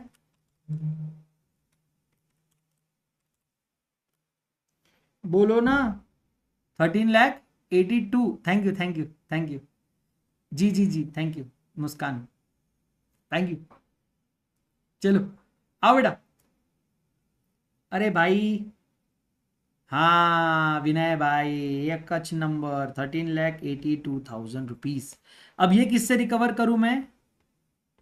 सर अब इसका आप कुछ नहीं कर सकते, बैड डेट होगी, पूरी कंपनी बिक गई, शेयर होल्डर्स का आपने अनपेड वैल्यू भी उठा के ले आए, और जो उन्होंने गारंटी अमाउंट दी थी वो भी आप ले आए। तो मेरे को इससे रियलाइज हुआ कि गारंटी कंपनी जो है, कहाँ गया अपना चार्ट, अपना चार्ट कहाँ, गारंटी कंपनी जो है वो दो प्रकार की हो सकती है। ठीक है। एक हो सकता है हैविंग शेयर कैपिटल और एक हो सकता है नॉट हैविंग शेयर कैपिटल, ठीक है ना, दो तरह की हो सकती है। जो हैविंग शेयर कैपिटल वाली है उसके अंदर बोला है the maximum liability will be unpaid value of share plus amount of guarantee. देखना जो हमने अभी अभी किया, इसमें इन्होंने क्या किया, जो आपका अनपेड वैल्यू ऑफ शेयर था, ये अनपेड वैल्यू ऑफ शेयर था आपका, ठीक है, ये भी आपसे रिकवर किया और उसके बाद गारंटी अमाउंट भी आपसे रिकवर किया, ठीक है। लेकिन अगर आप guarantee company without having share capital है तो हमने नोटिस किया कि आपका लॉस कितना भी हो, maximum that they can like they can take from you is guarantee amount. तो अगर नॉट हैविंग शेयर कैपिटल है तो आएगा अमाउंट ऑफ गारंटी। क्लियर है क्या? देखो पक्का क्लियर, वेरी गुड। फिर होती है सर कुछ अनलिमिटेड कंपनीज, इसका भी एग्जांपल ले लो। Say for example AQ private limited, नहीं not limited, AQ private unlimited.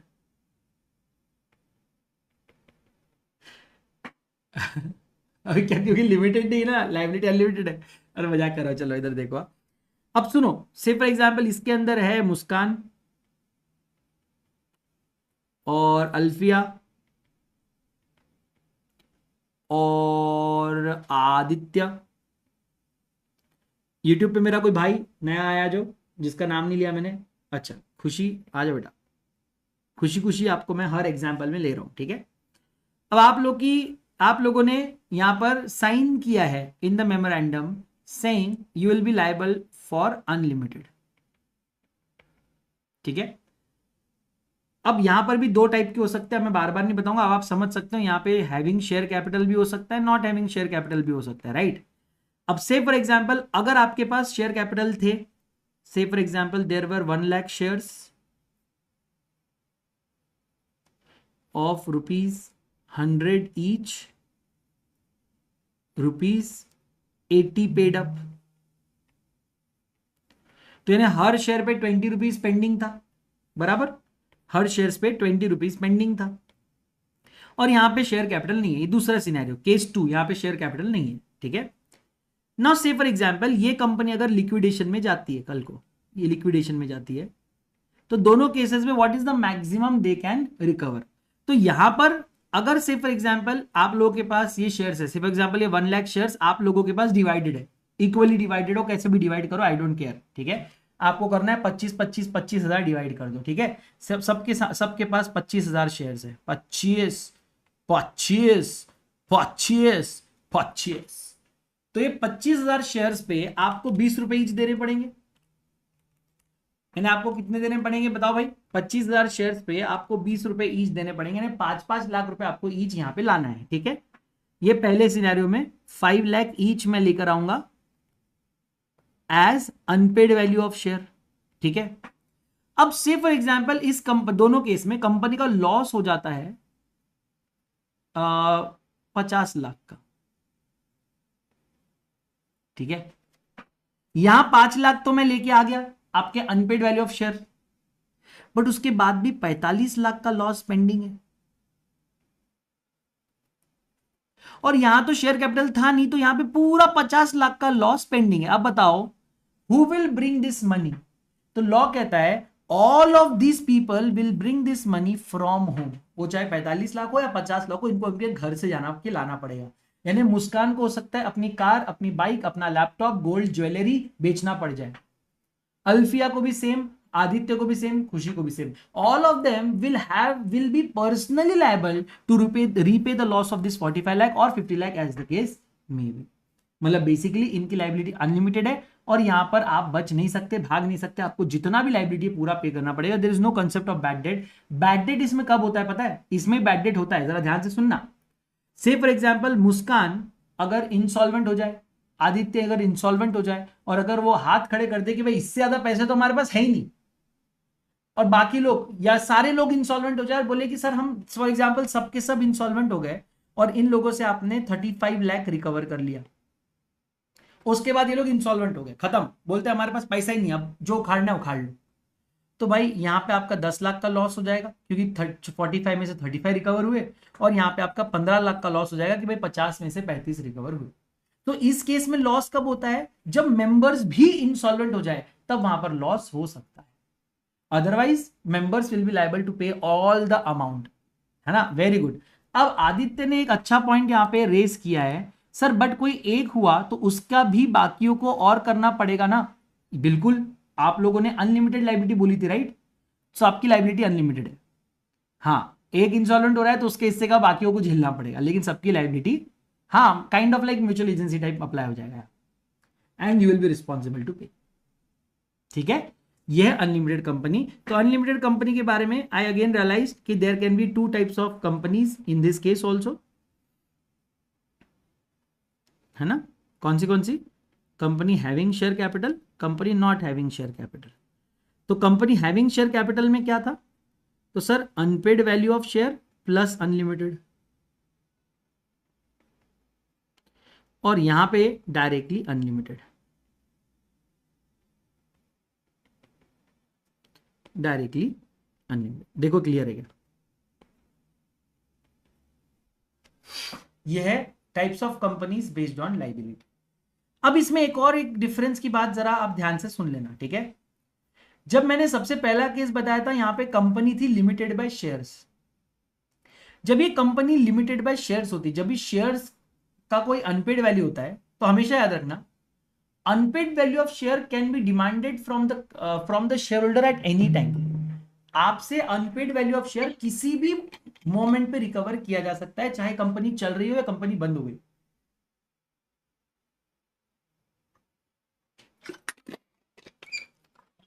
ठीक है, लेकिन ये जो गारंटी अमाउंट होता है या वो अनलिमिटेड लाइबिलिटी जो होती है, ये आपसे तभी डिमांड की जा सकती है when the company goes into liquidation. क्या कहा मैंने? कि sir unpaid value of share can be recovered either during the continuation of the company or at the time of winding up, but unpaid value of share को छोड़कर जो है, मतलब amount of guarantee or unlimited amount can only be demanded at the time of winding up of the company. Clear है? Liquidation के वक्त ही दी जा सकती है, उसके अलावा नहीं।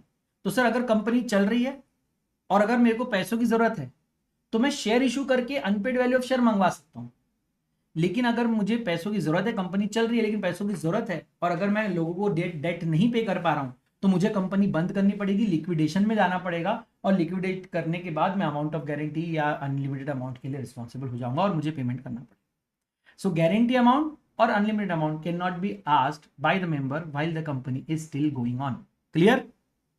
ओके। सर बहुत सारी बातें आज हमने कर ली, अब हम चलते हैं आगे। ये तीनों कंसेप्ट आपको मैंने पढ़ा दी एकदम डिटेल में एग्जाम्पल के साथ, ठीक है, फटाफट पढ़ लेना। means company limited by shares means a company the liability of its member is limited to by the memorandum to the amount if any unpaid on the shares respectively held by them। तो अगर कोई share holder है जिसने 75 rupees पे किए हैं और अगर face value of the shares is 100 rupees, then he can be called upon to pay the balance of ₹25। फिर होती है guarantee company, means having the liability of the member limited by the memorandum to such amount as the member may respectively undertake to contribute to the assets of the company. अब यहां पे line से देखना, in the events of it being wound up, मतलब guarantee amount आप केवल तब ले सकते हो जब वो कंपनी वाउंड अप हो रही है। Usually clubs, trade associations, societies जो अलग अलग ऑब्जेक्ट के लिए बनती है ना, वो लोग यूजुअली गारंटी कंपनी ओपन करते हैं। फिर आती है अनलिमिटेड कंपनीज। अनलिमिटेड कंपनीज मतलब they have no limit on their liability of the member, and therefore the maximum liability of the member of such company could extend to the entire personal property to meet the debts and obligations of the company। यानी कि आपकी जो maximum liability है वो आपकी total asset तक हो सकती है, मतलब मेरी जो पर्सनल जितनी टोटल असेट है वो पूरी की पूरी मेरे को पे करनी पड़ सकती है। मतलब जब तक मैं इंसॉल्वेंट ना हो जाऊं तब तक मुझसे पेमेंट मांगा जा सकता है। ठीक है, अब आते हैं बेस्ड अपॉन मेंबर्स। चलिए दूसरा जो है ना, वो आएगा हमारा बेस्ड अपॉन मेंबर्स। आ जाओ बेटा ऊपर आ जाओ। अब यहाँ पे और भी टाइप्स हो सकते हैं, बट अब क्या है ना, मेरे पास जगह नहीं है, तो मैं यहाँ पे बेस्ड अपॉन मेंबर कर देता हूँ, ठीक है ना। बाद में हम इसको और देखेंगे ना। Based upon member the company can be of 3 types. बोलो कौन सी। इसके अलावा भी बहुत है, बेस्ड अपॉन ओनरशिप भी होता है, वो सब भी है, बट अब ठीक है, अब जगह देख के अपने को बनाना पड़ेगा। तो based upon member, basically there are 3 types of companies, 1 person company, private company and public company, है ना। अब आप देख रहे होंगे सर आपने गलती कर दी, इधर स्मॉल कंपनी भी लिखा है। Small company is nothing but a private company. Small company का मेंबरशिप में कुछ भी अलग नहीं है। In fact 1 person company is also private company, but वहां पे मेंबरशिप का कंसर्न है। तो व्हाट इज 1 पर्सन कंपनी, है ना, पहले एक एक करके हम देखते हैं। तो 1 पर्सन कंपनी मतलब ऐसी कंपनी जिसमें केवल एक ही पर्सन आपका कंपनी का ओनर है, ठीक है। So let's take an example of, किसका एग्जांपल लू मैं, संकेत विनोद भट्ट। तो मैं संकेत का एग्जांपल लेता हूं। संकेत ने मुझे संकेत दिए थे कि मुझे उसका नाम लेना चाहिए। संकेत का एक से फॉर एग्जांपल एक इंडिविजुअल स्मॉल बिजनेस है, इंडिविजुअल शॉप है, काय का, तो होलसेल का, है ना, होलसेल शॉप है उसका, ठीक है। और संकेत को ऐसे संकेत मिल रहे थे कि अब इस होलसेल बिजनेस में कभी भी लॉस भी हो सकता है। क्योंकि अब क्या होता है, बहुत से लोगों को होलसेलर्स क्या करते हैं ना, बहुत सारे रिटेलर्स को, हर्षिता नेक्स्ट टाइम पक्का बेटा, है ना, अगला बिजनेस तुम्हारा डुबा देता हूं, ठीक है, बात है तुम्हारी। मेरे को क्या बिजनेस ही डुबाने है ना, इस बार संकेत का बिजनेस डुबा रहा हूं, अगली बार तुम्हारा डुबा दूंगा, कोई बात नहीं बेटा, है ना। आ जाओ सर। टेंटेटिवली कब तक डिलीवर होती है बुक्स, पलक संगानी। बेटा बुक्स डिलीवर होगी, मेरे को लगता है नेक्स्ट वीक से डिलीवरी स्टार्ट होनी चाहिए। उसके बाद जितना दिन आप तक पहुंचने में लगेगा उतना दिन लगेगा, बेटा आ जाएगी बुक्स, ज़्यादा टेंशन मत लो। हम जो फर्स्ट चैप्टर पढ़ रहे हैं मैंने ऑलरेडी इसका नोट शेयर कर दिया, आई थिंक आप लोगों के साथ टेलीग्राम पे शेयर हुआ होगा, और नहीं हुआ है तो कोई बात नहीं, आगे हो जाएगा, आप मुझे बोल देना, मैं आपको दे दूंगा। ये जो पहला चैप्टर मैं पढ़ा रहा हूँ उसके नोट्स आपके पास आपको मैं देने वाला हूँ, आप आराम से प्रिंट करके रख सकते हैं, और बहुत कुछ इसमें लिखने का रहेगा ही नहीं, आपको जो भी लिखना है बुक में लिखना है, ठीक है। So don't worry at all, ये नोट्स आपको ऐसे कुछ इसमें नोट्स में कुछ अलग से करने की जरूरत नहीं पड़ेगी। हाँ, सेकेंड चैप्टर ऑनवर्ड हमको जरूरत पड़ सकती है थोड़ा बहुत, तो तब तक आपकी नोट्स आप तक आ जाएगी। संकेत को ऐसे संकेत मिलने लगे कि अब बिजनेस को लॉस हो सकता है, क्योंकि होलसेलर क्या करता है, ये लोग ना बहुत सारे रिटेलर्स को क्रेडिट पे माल बेचते हैं। वैसे ही इसने भाई ने भी क्रेडिट पे बहुत लोगों को माल बेच के रखा है। अब कई बार क्या होता है, लोग पैसा देते नहीं, तो संकेत का लॉस हो जाता है, और फिर संकेत को भी तो किसी ना किसी डिस्ट्रीब्यूटर से माल लेना है, तो संकेत फिर उस डिस्ट्रीब्यूटर को पैसा नहीं दे पाता, बड़ा पंगे हो रहे थे, है ना।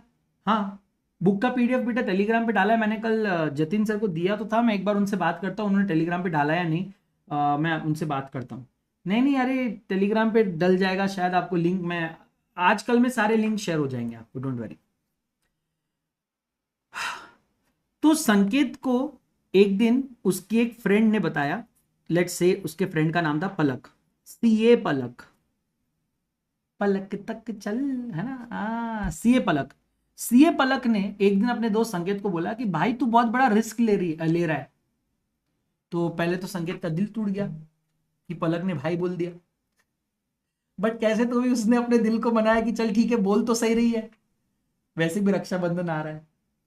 तो पलक ने कहा कि भाई तू बहुत रिस्क ले रहा है, कल को एक बात बता, अगर तेरे को कल लॉस हो गया, तू सोल प्रोप्राइटरशिप में काम कर रहा है, what ever will be the loss of your business will be the loss of your personal assets also. तो कल अगर तेरे को बिजनेस में 20 लाख का है, 50 लाख का, 1 करोड़ का लॉस हो जाता है, तेरे को अपना घर बेचना पड़ जाएगा भाई, तेरा लाइबिलिटी पे कोई लिमिट नहीं है। संकेत ने बहुत सोचा, अब बोला देख, पहली बात तो मेरे को भाई मत बोल, ठीक है, नहीं रुको एक, देख प्रायोरिटी सेट है मेरी लाइफ की, पहली बात तो मेरे को भाई मत बोल, ठीक है, और दूसरी बात, ये बात तो तूने सही कही है, अब मेरे को बता what is the way out, मैं ऐसा क्या करूं कि मेरी लाइबिलिटी बच जाए। तो पलक बोलती है देख दोस्त, ओ भाई बात हो गई, गजब गजब मजा आ गया। बोलती है देख दोस्त मैं तेरे को बताती हूं, अब संकेत के जान में जान है। संकेत बोलता हाँ अब अच्छा लग रहा है सुन के। हाँ बोल दोस्त बोल, है ना। भाई जोन से सीधा फ्रेंड जोन में आ गया भाई। It's a promotion, it's a promotion. तो पलक ने बोला कि why don't you open a company. संकेत ने बोला मेरे को मेरे बिजनेस में किसी और का नाम डालने का इच्छा नहीं है, ना मेरे घर वालों का, ना मेरे किसी दोस्त का, किसी का भी नाम। पलक तेरा भी नाम मैं नहीं डालूंगा अपने बिजनेस में, मेरे को अपना बिजनेस अकेले करने का।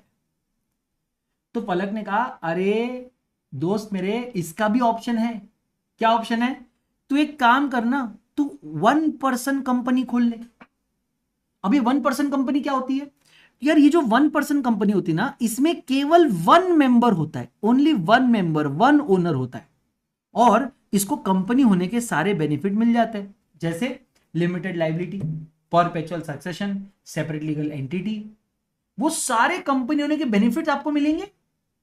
और सबसे बड़ा बेनिफिट आपको मिलेगा limited liability. So the maximum liability of 1% company will be, अगर शेयर्स है तो अनपेड वैल्यू ऑफ शेयर्स, और अगर गारंटी अमाउंट है तो guarantee amount, but your liability will be limited. So कल को अगर आपके बिजनेस में करोड़ों का भी नुकसान हो जाए, आपकी जो पर्सनल असेट्स है, आपकी गाड़ी है, आपका बैंक बैलेंस है, पर्सनल बैंक बैलेंस, आपकी गोल्ड ज्वेलरी है, आपके घर है, कोई भी शेयर्स है, कोई भी अदर इन्वेस्टमेंट है, उसको कोई हाथ नहीं लगाएगा। आपके ओपीसी का पूरा असेट बेच के उधर लाइबिलिटी पे करने की हम कोशिश करेंगे, उसमें भी अगर नहीं हुआ तो आपसे एक फिक्स अमाउंट, जो हमने आपका लाइबिलिटी, अभी हमने देखा लाइबिलिटी अलग अलग होती है, वो अमाउंट आपसे लिया जाएगा, बट उसके बाद आपकी पर्सनल एसेट्स को कोई हाथ नहीं लगाएगा। ये बात संकेत को अच्छी लगी और Sanket went on to open OPC. अब संकेत ने पलक को कहा कि CA Palak, I want to know more about the OPC. For example, आप लोगों से मैं सवाल पूछना चाहता हूं, is it mandatory for an OPC to have 1 director? I repeat, how many directors can be there in OPC? Is it compulsory for OPC to have 1 director? Answer is no. देखो बेटा, ओपीसी एक nothing, it's nothing but a private company. आप technically ना OPC को कुछ अलग मत समझो, it's a private company. So whatever are the laws applicable to private companies are applicable to 1% company. एक प्राइवेट कंपनी में मिनिमम 2 डायरेक्टर्स लगते हैं, तो वैसे ही 1% कंपनी के लिए भी आप बोल सकते हो कि आपको मिनिमम 2 डायरेक्टर लगेंगे, but there is a catch. क्या? 1% कंपनी को एक एक्सेप्शन मिला हुआ है, एक एक्सेप्शन मिला हुआ है जहां पे उनको बोला गया है कि आपका मिनिमम नंबर रहेगा 1 डायरेक्टर ओनली। मतलब अगर आप चाहो तो आप सिर्फ एक डायरेक्टर से अपना काम चला सकते हो, but nowhere in law it is written as it is compulsory. कहीं पर भी लॉ में ये नहीं लिखा है कि 1% कंपनी में सिर्फ एक ही डायरेक्टर हो सकता है, एक से ज्यादा नहीं हो सकता, ऐसा कहीं नहीं लिखा है। हाँ, मेंबर एक हो सकता है, मेंबर एक से ज्यादा नहीं हो सकते। तो member can be 1, but he can have 2, 3, 4, 5 directors in the company as well. And if he wants, only 1 director can also be there. So ये 1 डायरेक्टर का ऑप्शन सिर्फ और सिर्फ ओपीसी को दिया है, वो भी ऑप्शन दिया। नॉर्मल प्राइवेट कंपनी को बोला है मिनिमम 2 डायरेक्टर तो हमको चाहिए। और अगर आप पब्लिक कंपनी पे चले जाते हो तो पब्लिक कंपनी में तो मिनिमम 3 डायरेक्टर्स का रिक्वायरमेंट होता है। और वहां पे मेंबरशिप में उनको रिक्वायरमेंट होता है मिनिमम 7 मेंबर्स का, मिनिमम 7 मेंबर्स का। मैक्सिमम का उन पे कोई लिमिट नहीं है। प्राइवेट कंपनी में अगर आप मेंबर्स की बात करें तो प्राइवेट कंपनी मेंबर्स का लिमिट 200 है, वो हम आगे पढ़ेंगे। तो यहां पर फिर संकेत धीरे धीरे करके ना 1% कंपनी के बारे में समझने लगा, उसका इंटरेस्ट बढ़ने लगा।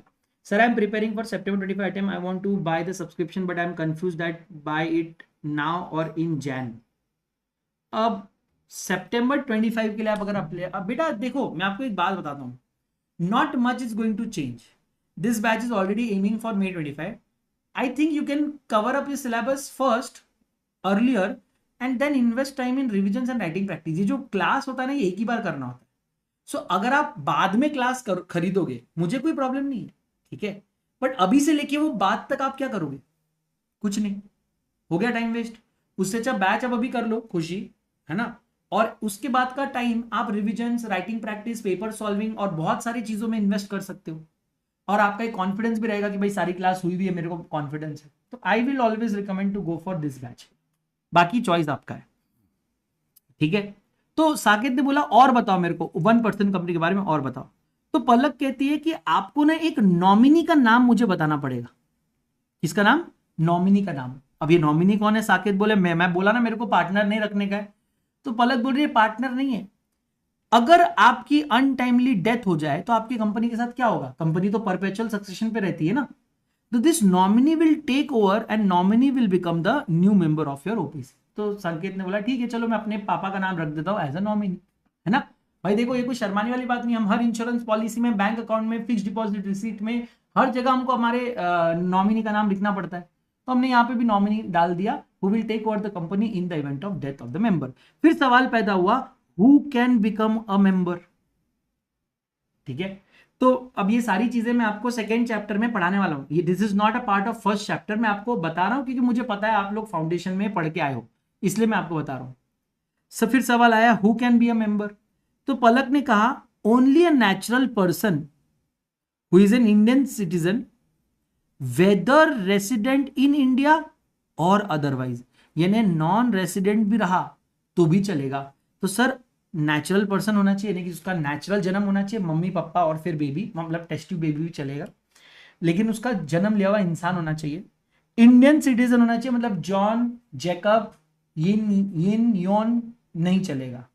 नेक्स्ट रेसिडेंट इन इंडिया चाहिए या नॉन रेसिडेंट इन इंडिया रहा तो भी चलेगा। Residential status is not seen anymore.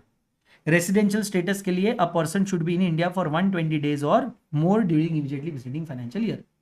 लेकिन अब मैं आपको बता दूं, अगर आप एनआरआई भी हो, नॉन रेसिडेंट इंडियन भी हो, तो आप भारत के अंदर 1% कंपनी ओपन कर सकते हो या एक 1% कंपनी में आप नॉमिनी बन सकते हो। So only a natural person who is an Indian citizen whether resident or otherwise can be a member or be a nominee in an OPC, ठीक है।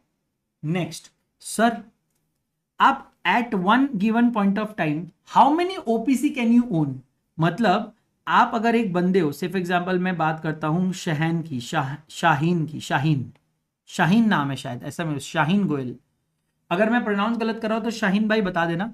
शाहीन गोयल, शाहीन की अगर मैं बात करूं तो at the same time how many companies can he own, how many OPC can he own. तो law बोलता है आप मेंबर रह सकते हो एक ओपीसी के, मैक्स वन, मैक्स वन। और व्हाट अबाउट नॉमिनी, आप कितने ओपीसी के नॉमिनी रह सकते हो? तो बोलता है मैक्स वन। क्या मैं दोनों एक साथ रह सकता हूं, member of one OPC and nominee of another? Yes.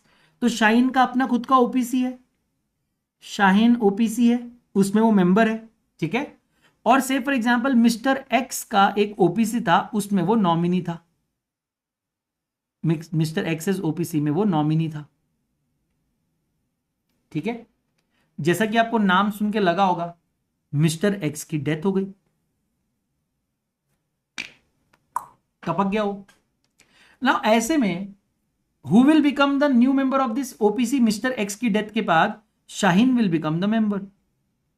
अब यहां पर एक प्रॉब्लम है, क्या? वो मिस्टर एक्स के इसमें भी मेंबर है और उसका अपना खुद का ओपीसी है जिसके अंदर वो मेंबर है। Now he is a member of more than one OPC, और मैंने आपको कहा आप मैक्स एक ही ओपीसी में मेंबर रह सकते हैं। सो लॉ कहता है don't worry, I will give you 180 days from here to correct this mistake, take corrective action, take corrective action. Sir क्या करेक्टिव एक्शन लेना है? वो तुम्हारी मर्जी है भाई, अब वो भी मैं बताऊं क्या? दोनों ओपीसी को मर्ज कर दो, एक ओपीसी को बेच दो, किसी एक ओपीसी में फिर से नॉमिनी बन जाओ, किसी और को मेंबर बना दो, किसी एक ओपीसी को बंद कर दो, तुमको जो करना है देख। अब करेक्टिव एक्शन क्या लेना है वो तो तुम्हारे ऊपर है ना भाई, वो तुम डिसाइड करो, लेकिन करेक्टिव एक्शन आपको लेना है 180 डेज में, ठीक है। करेक्टिव एक्शन आप ले लें। इसके अलावा भी ओपीसी के बारे में बहुत सारे पॉइंट्स हैं, जैसे OPC non banking financial investment activities नहीं कर सकता, एक ओपीसी किसी दूसरे कंपनी में शेयर इन्वेस्ट नहीं कर सकता, एक ओपीसी किसी सेक्शन 8 कंपनी में इनकॉर्पोरेट या कन्वर्ट नहीं हो सकता। इसके अलावा हमने ये भी देखा था कि अगर आप ओपीसी हो, आप प्राइवेट या पब्लिक कंपनी में, आप प्राइवेट या पब्लिक कंपनी में जब चाहे तब कन्वर्ट हो सकते हो, उसकी कोई टर्नओवर रिक्वायरमेंट नहीं है, कोई रिक्वायरमेंट नहीं है। कुछ टाइम पहले क्वेश्चन इंस्टीट्यूट ने पूछ लिया था बहुत पुराने कंसेप्ट पे, 2018-19 में जो कंसेप्ट चली गई उस कंसेप्ट के ऊपर क्वेश्चन पूछ लिया था अभी कुछ एक अटेम्प्ट के पहले, और उसमें बोल दिया था कि आप बताओ कि कन्वर्जन का कोई लॉ है क्या। तो ओपीसी जब चाहे अपने आप को प्राइवेट या पब्लिक कंपनी में कन्वर्ट कर सकता है, उसका कोई भी ऐसा कन्वर्जन को रिक्वायरमेंट नहीं है। तो ओपीसी को लेके और भी बहुत सारे पॉइंटर्स है, बट ये सारे के सारे पॉइंटर्स हम लोग हमारे सिलेबस में आएगा चैप्टर नंबर 2 में, जो हम उसमें पढ़ेंगे। मोटा मोटी मैंने सारे पॉइंट्स आपको इंपॉर्टेंट बता दिए। फिलहाल आपके लिए जो जरूरी था वो ये था कि बेस्ड ऑन मेंबरशिप अगर आप बोलो तो बहुत टाइप के कंपनीज यहां पे आ सकते हैं, उसमें से पहला आता है ओपीसी, ठीक है। इसके अलावा there can be a private company or there can be a public company, ठीक है। उस ओपीसी की बात करें, अगर मैं मेंबरशिप की बात करूं, ठीक है, तो ओपीसी में मिनिमम भी 1 मेंबर होता है, मैक्सिमम भी 1 होता है। प्राइवेट में मिनिमम 2 होता है तो मैक्सिमम 200 होता है। पब्लिक में मिनिमम 7 होते हैं तो मैक्सिमम अनलिमिटेड मेंबर्स होते हैं, ठीक है। गोइंग फॉरवर्ड अब हम उनके बारे में भी धीरे धीरे पढ़ेंगे। स्मॉल कंपनी कोई अलग टाइप की कंपनी नहीं है, वो भी एक प्राइवेट कंपनी है, क्योंकि जब आप स्मॉल कंपनी का डेफिनेशन पढ़ते हो तो आपको पता चलता है कि सेक्शन 2 क्लॉज 85 बोलता है small company means a company other than a public company, फिर having paid up share capital and turnover, समझ रहे हो। तो उसका पहला लाइन ही अदर देन पब्लिक कंपनी, यानी कि इट्स अ प्राइवेट कंपनी, तो उसको भी 2 और 200 का लिमिट लग जाता है। और टाइप्स ऑफ कंपनीज अभी और बाकी है, बेस्ड ऑन ओनरशिप अभी बाकी है, तो वो भी हम देखेंगे। जैसे जैसे जगह मिलेगी हम ये चार्ट को एक्सपांड करेंगे। आपके पास ज्यादा जगह है तो आप इसको और एक्सपांड कर सकते हैं, ठीक है। तो बेस्ड ऑन मेंबरशिप मैंने आपको बताया। एक बार हम लोग बुक के थ्रू चले जाते हैं थोड़ा सा। तो 1 person company means only 1 person as a member, basically private company है। उसके यूनिक फीचर्स मैंने आपको बताया है। 1 पर्सन कंपनी के यूनिक फीचर्स मैंने जैसे कि आपको बताया हम लोग पढ़ेंगे चैप्टर नंबर 2 में, ठीक है। सो 1 पर्सन कंपनी को अपने नाम के आगे 1 पर्सन कंपनी या ओपीसी लगाना पड़ता है। एंड बस ओपीसी के बारे में बेसिकली हम चैप्टर 2 में पढ़ेंगे, ठीक है। प्राइवेट कंपनी स्टार्ट करके एंड हम नहीं कर पाएंगे अभी, तो प्राइवेट कंपनी का स्टार्ट और एंड हम लोग कल कर देंगे, ठीक है। मैंने आपसे फाउंडेशन में लॉ पढ़ा था, बहुत अच्छे से डीप में कंसेप्ट क्लियर करते। Thank you so much Om, and it was really an honour and I am very happy to see you clear with amazing marks. God bless you all. Inter में आपसे पढ़ना चाहता था बट मैंने, अरे भाई साहब कोई बात नहीं, कोई बात नहीं। देखो उमर, पढ़ना जरूरी है बेटा, जहां भी आप हो पूरा मन लगा के पूरे शिद्दत से पढ़ो। Always trust your educator, don't have second thoughts about the educator. All the best to you, अच्छे से पढ़ो बेटा। एंड कभी कोई दिक्कत होती है तो मैं यहाँ पे हूँ, ऐसा नहीं है कि आप मतलब मुझसे डाउट नहीं पूछ सकते, या भाई सर मैं आपका स्टूडेंट, मैंने कहीं और गलती से ले लिया है तो मैं आपसे डाउट नहीं पूछ, भाई ऐसा कुछ नहीं है, ठीक है। I am always here for all the people. आपको कभी कोई दिक्कत हो तो मुझे ज़रूर है ना, मुझे बता देना। नहीं नहीं कोई भाई कोई दिक्कत नहीं है रे ओम, इतना चिल मार बेटा, ऐसा कुछ नहीं है। अभी जो कर लिया है, जहां पे पैसे डाल दिए वहां पे पूरी शिद्दत से क्लास करो, ईमानदारी से करो। नहीं समझता है तो फिर आप मेरे को कांटेक्ट करो, फिर हम लोग देखेंगे क्या कर सकते हैं ना। अरे क्यों, थैंक यू सो मच बेटा, God bless you, lots of love, क्यों, गॉड ब्लेस यू बेटा। चलिए, हाँ रौनक ने एक अच्छा सवाल पूछा है, सर एक ओपीसी किसी और कंपनी के शेयर में इन्वेस्ट क्यों नहीं कर सकता। सर एक बात समझना, ओपीसी के पीछे केवल 1 पर्सन एज अ मेंबर बैठा है, ठीक है। मतलब ओपीसी में जितना भी पैसा है वो इस एक बंदे का है। आप टेक्निकलिटी समझो, मतलब ओपीसी इज अ कंपनी वगैरह सारी बात सही है, लेकिन आप मेरे को अगर मैं टेक्निकली बोलूं कि who is the owner of the OPC, तो आपके मुंह से निकलेगा सर वो जो एक मेंबर है ना, जिसके पास जो ओपीसी का मेंबर है वही अल्टीमेटली ओपीसी का ओनर है, करेक्ट। सो टेक्निकली स्पीकिंग अगर ये ओपीसी किसी और कंपनी के शेयर्स में पैसा डालती है, who is the owner of दो shares, sir ultimately this one member is the owner of the share. But अब वो एक मेंबर क्या कर सकता है, अगर उसको शेयर्स में इन्वेस्ट करना है, क्या वो अपने डायरेक्ट डीमैट अकाउंट से कंपनी के शेयर्स में इन्वेस्ट नहीं कर सकता, क्योंकि वो देख या कंपनी से भी ओपीसी से करेगा तो भी उसके शेयर्स है, उसी को कंट्रोल करना है, और वो अपने खुद के अकाउंट से डीमैट से करेगा तो भी उसी के शेयर से उसको करना है। प्रॉब्लम क्या है, ये जो आप कंपनी फॉर्म ऑफ ऑर्गेनाइजेशन के थ्रू जाते हो ना, इसे कहा जाता है इनडायरेक्ट होल्डिंग। इसे कहा जाता है इनडायरेक्ट होल्डिंग। लॉ कहता है जब आप डायरेक्ट होल्डिंग कर सकते हो, आप इनडायरेक्ट होल्डिंग कर क्यों रहे हो। फिर इसका मतलब आप क्या कर रहे हो, आप अपने इंटेंशन छुपा रहे हो। अब आप जब आगे जाके एक कंसेप्ट आपको मैं पढ़ाऊंगा एसबीओ, ये आपको मैं पढ़ाऊंगा chapter number 7 management and administration में, और वहां पर मैं आपको एकदम डिटेल में पढ़ाऊंगा कि ये सिग्निफिकेंट बेनिफिशियल ओनर्स कौन होते हैं, और उसमें आपको रियलाइज होगा कि ये वो लोग होते हैं जो इनडायरेक्टली 10% या मोर शेयर कैपिटल या वोटिंग पावर हेल्ड करते हैं छुप छुपा के। मतलब क्या करेंगे, ट्रस्ट बनाएंगे और ट्रस्ट के थ्रू इन्वेस्ट करेंगे, कोई कंपनी बनाएंगे, कंपनी के थ्रू इन्वेस्ट करेंगे। आप समझ रहे हो? तो ये लोग ना इनडायरेक्ट होल्डिंग करने में, फॉर एग्जांपल एचयूएफ का करता, वो एचयूएफ के थ्रू, तो ये लोग ना इनडायरेक्टली होल्डिंग करते हैं, सामने नहीं आते। मेरे को ऐसे शेयर होल्डर्स नहीं चाहिए जो इनडायरेक्टली किसी कंपनी के, बोलते ना कंपनी के पीछे बैठ के, है ना, तो पीछे छुप के आप खेल रहे हो। जब एक 1% कंपनी के आप अकेले ओनर हो और आप अगर शेयर्स में इन्वेस्ट करना ही चाहते हो तो आप डायरेक्टली अगर कर सकते हो, तो फिर ये कंपनी फॉर्म ऑफ ऑर्गेनाइजेशन के थ्रू जाके what benefit are you getting? Nothing. अब क्या होगा आप समझना, ये बहुत जेन्युइन क्वेश्चन है इसलिए मैं एक्सप्लेन कर। लेट्स टेक एन एग्जांपल, जिसने सवाल पूछा मैं उसी के इसमें मैं आप जवाब देना चाहता हूं, ठीक है। रौनक ने सवाल पूछा। अब ये बेटा प्लीज सभी को मैं रिक्वेस्ट कर रहा हूं, ये वाला कंसेप्ट समझ रहा है तो आप समझ लेना, आप ये इंटर में आ गए। मैं आपको दो केस बताता हूं। रौनक ने 100 शेयर्स परचेस किए एक ए लिमिटेड में।